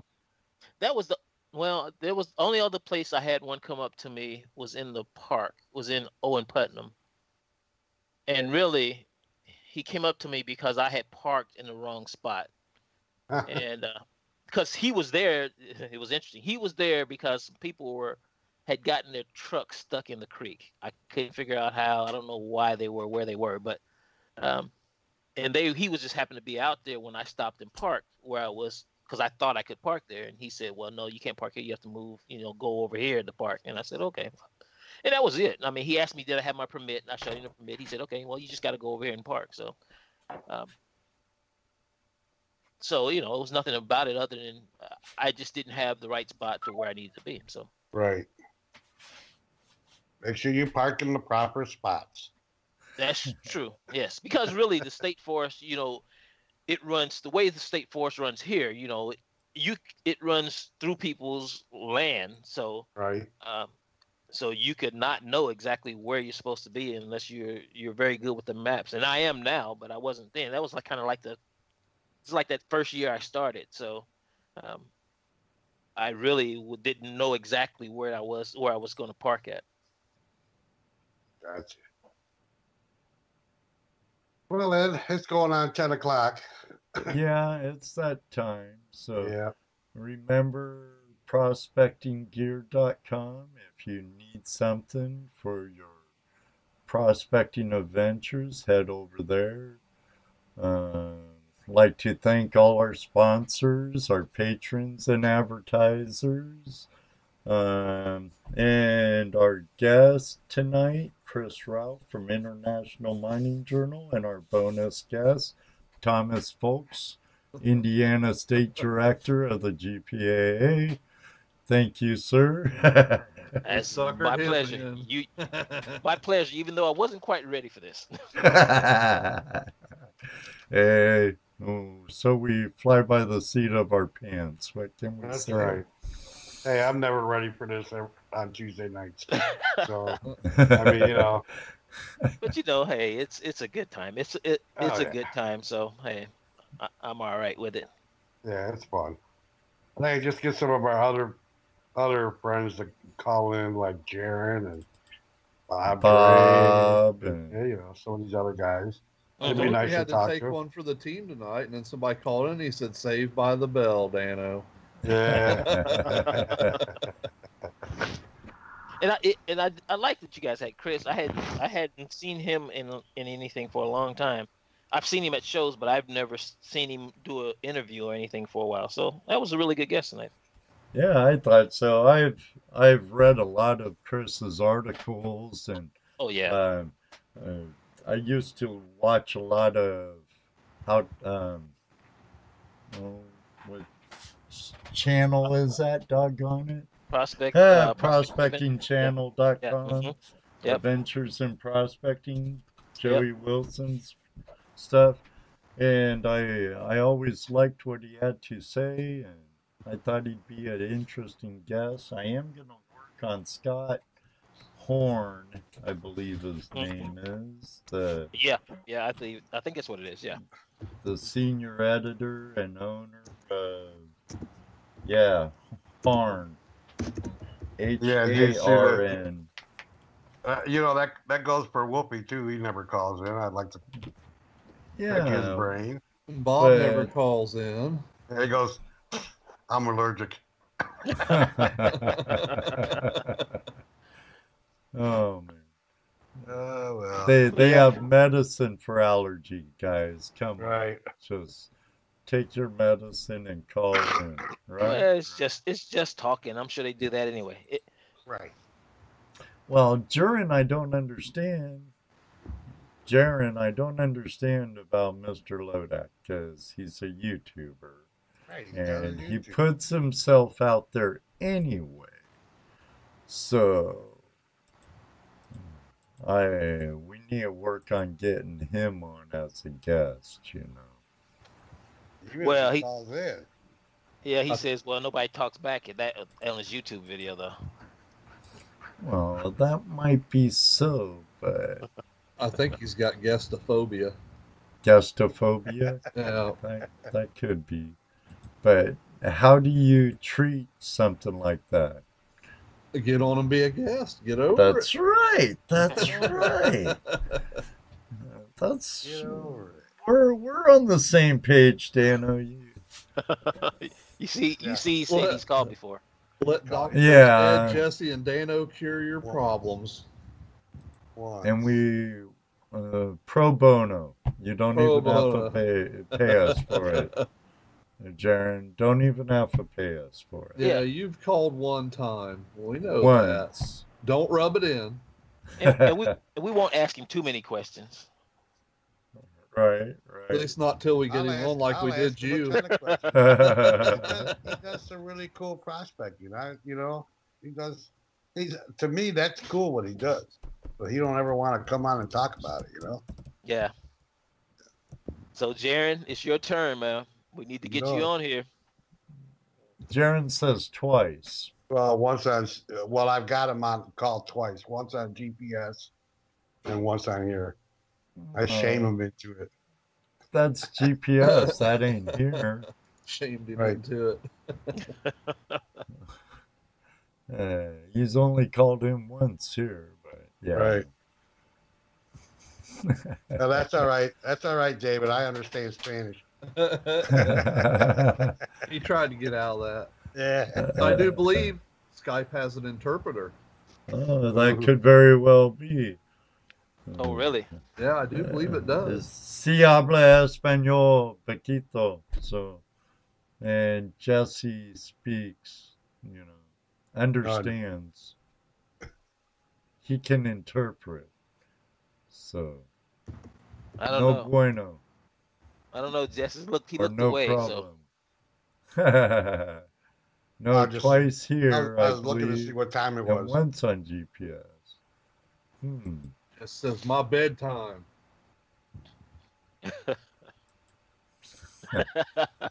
I only remember once, Jaron. Yeah, he's trying to act like he's been on all kinds of times, and he hasn't. No, Ray. I'm not president. I'm just the state director. Jeff Behnke is the president of the club.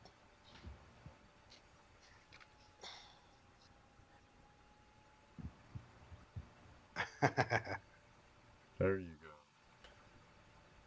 All Well, right. Thomas, it was fun talking to you tonight. Yeah. Oh yeah, guys, it was great. It's And, always good talking to Thomas. Wish you could have Yeah. made it to Fossick. Yeah. I know, but I knew my chances were not good for making it, so I tried, but I knew I wasn't going to be able to do it.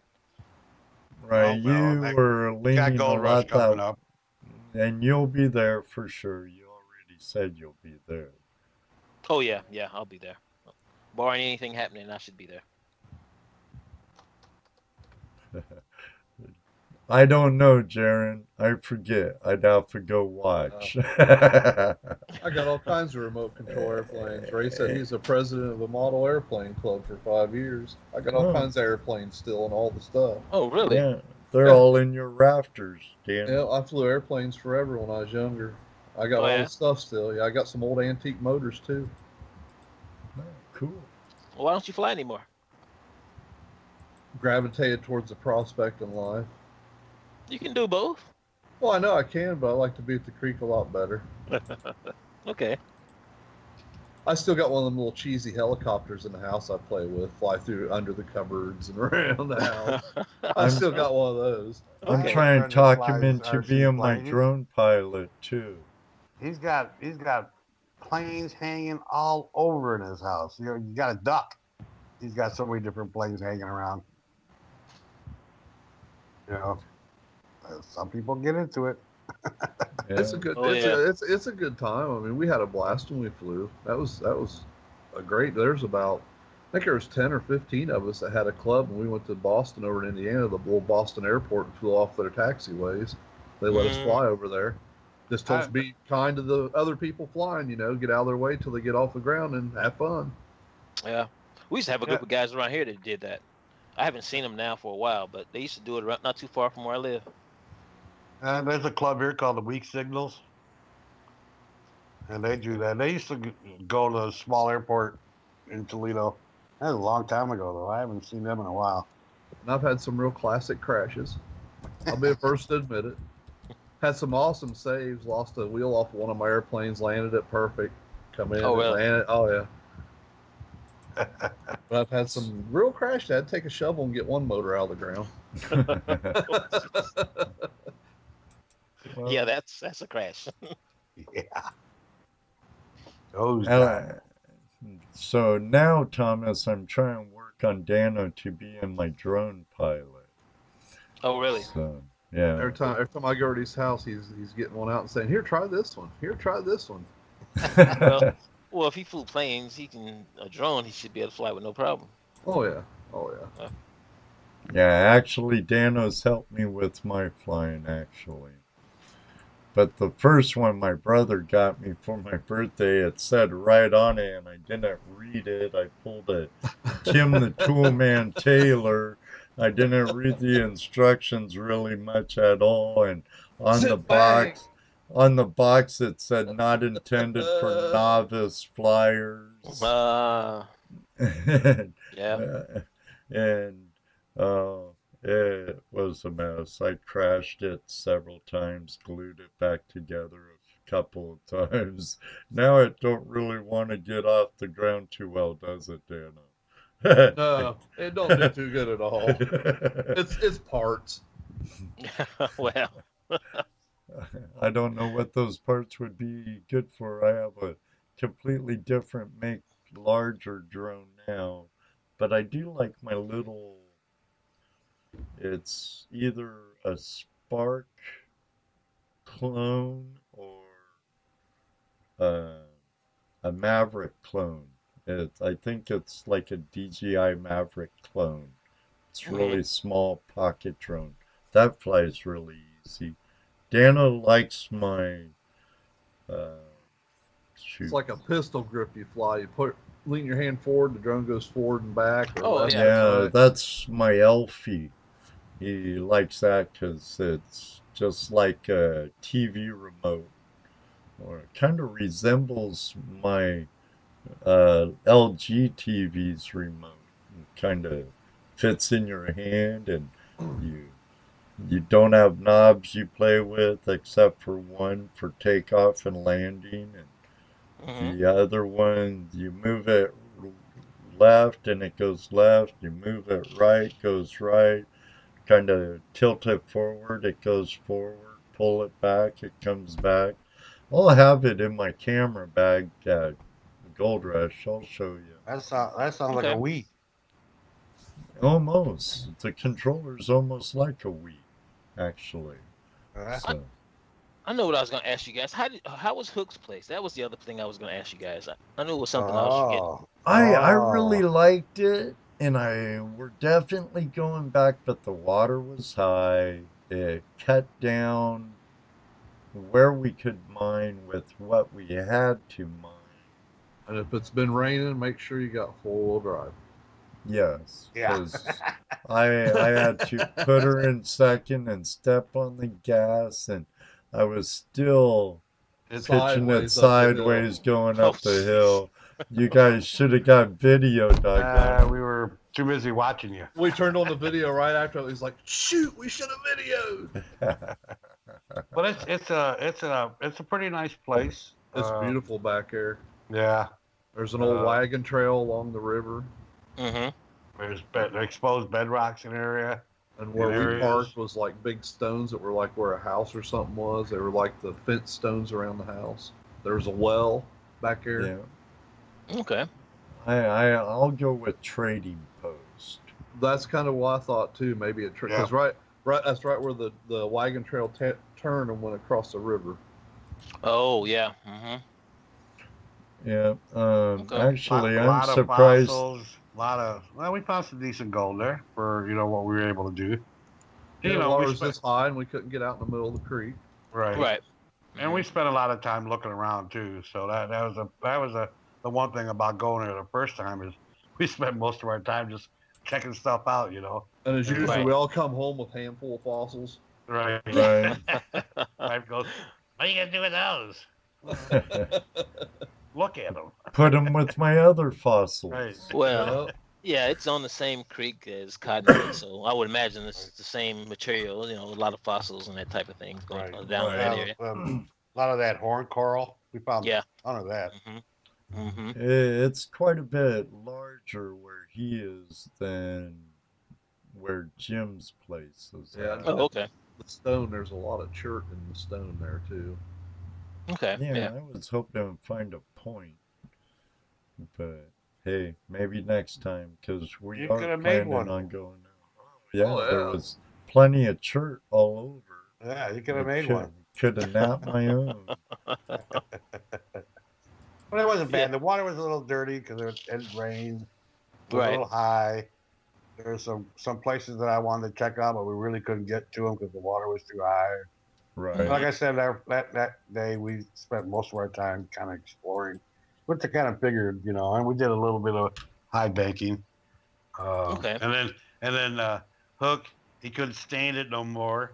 He So ran he up broke out his little got his dredge. 2-inch. He's got a little 2.5-inch dredge out. Carried it down the river, started dredging. He was just watching us at first, just hanging out. I can't stand this no more. Right.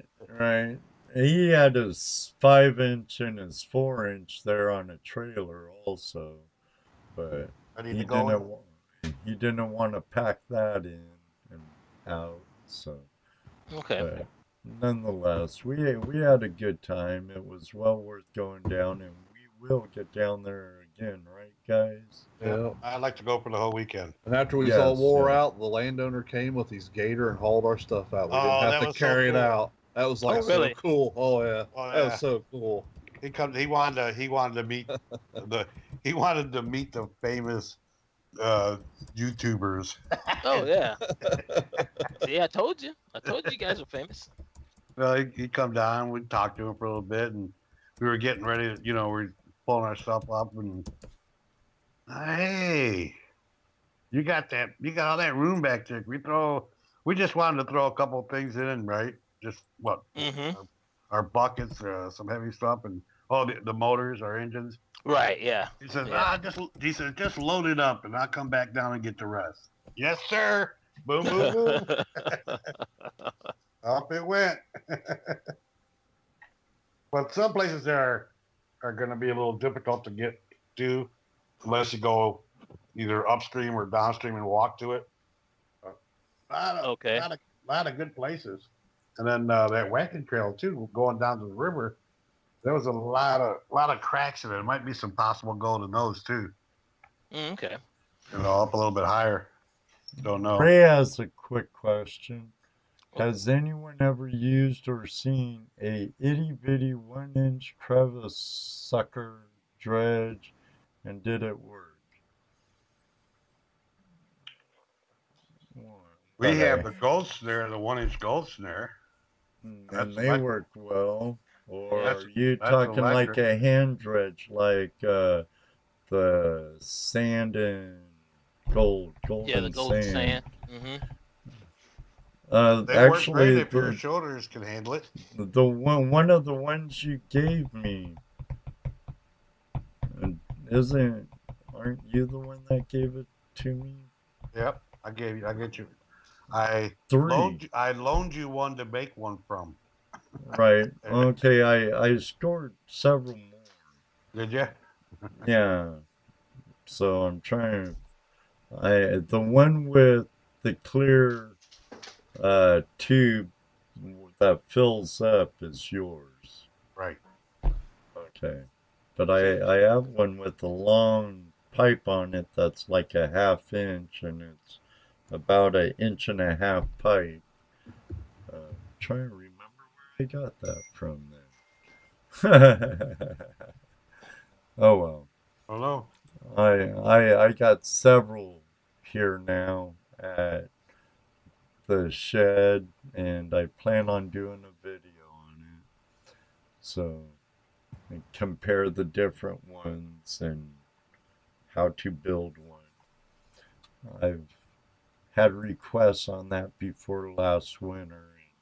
I was slacking on the In the Shed with Ed videos because we were doing Tuesday Night Hangout Live. So. Right. Yeah, is that what you're talking about, a hand suction dredge, Ray? Those are actually pretty easy to make. And there's a lot of YouTube videos out there showing how to make them. Yeah. I made one. My first one I had, I made. And it worked pretty good for a good little time. You know, of course, the inside, you finding the right material to go on the handle, the suction part of it is a little hard. But if you can find a piece of material, I've seen plugs used for like plumber's plugs for when they cut a pipe and they plug the end up. I've seen those used. I've seen people use washers. He's talking about a power one. Now. The SGS1, the Gold Snare 1, is a 12-volt, 1-inch submersible sluice gate sluice system. It works really good. Now, so that runs off a 1,000-gallon-an-hour pump, 12 volt. It's hooked right to it. You got about 20 foot of cord. The switch is waterproof, so everything's underwater. Bing! That's my phone. That'll wake you up. Yeah. That wasn't very loud on my end. But yeah, Ray, if you're looking if you're looking for something like that, check out Rob Woodhouse's webpage, Gold Snare SGS1. That'd be good for what you're talking about. I know I liked it. The website's in the description below, goldsnare.com, and check out the SGS1 Ray. I like it. Jesse likes it. Yep. It definitely has its place. All right, guys. You've been trying to get out of here for 16 minutes, but yes, sir. someone's been calling, or one thing leads to another. Judy's going upstairs now to go to bed, or sounds like she's calling in cats, calling in our pride. So Anything else, Jesse? No, Dano? I'm good. I'm good. Thomas? Thomas. I'm good. Thanks, guys. Hey, You're thanks more for than calling welcome. in. Thank you. Thanks for coming in and joining us tonight. It's been Thank fun. you for allowing me to pull you into our conversation. To sucker you into. Yeah. Yeah, no problem. All right, everybody. Thank you all very much for joining us tonight. Yes. Thank you again, Chris Ralph of International California Mining Journal. And back to you guys out there. It's you. You're the reason why we do what we do. And we appreciate you taking your time to spend it with us here at Tuesday Night Hangout Live. Thank you for being part of the Flash in Your Pan family. Until then, may you always have a flash in your pan. And you know what he's going to say. Yes, sir. That's right. Maybe one day, too, we'll meet you on the river. All right, everybody. Hi, guys. Jesse. We Hi, did it. Thomas. Good night. Good night, Judy.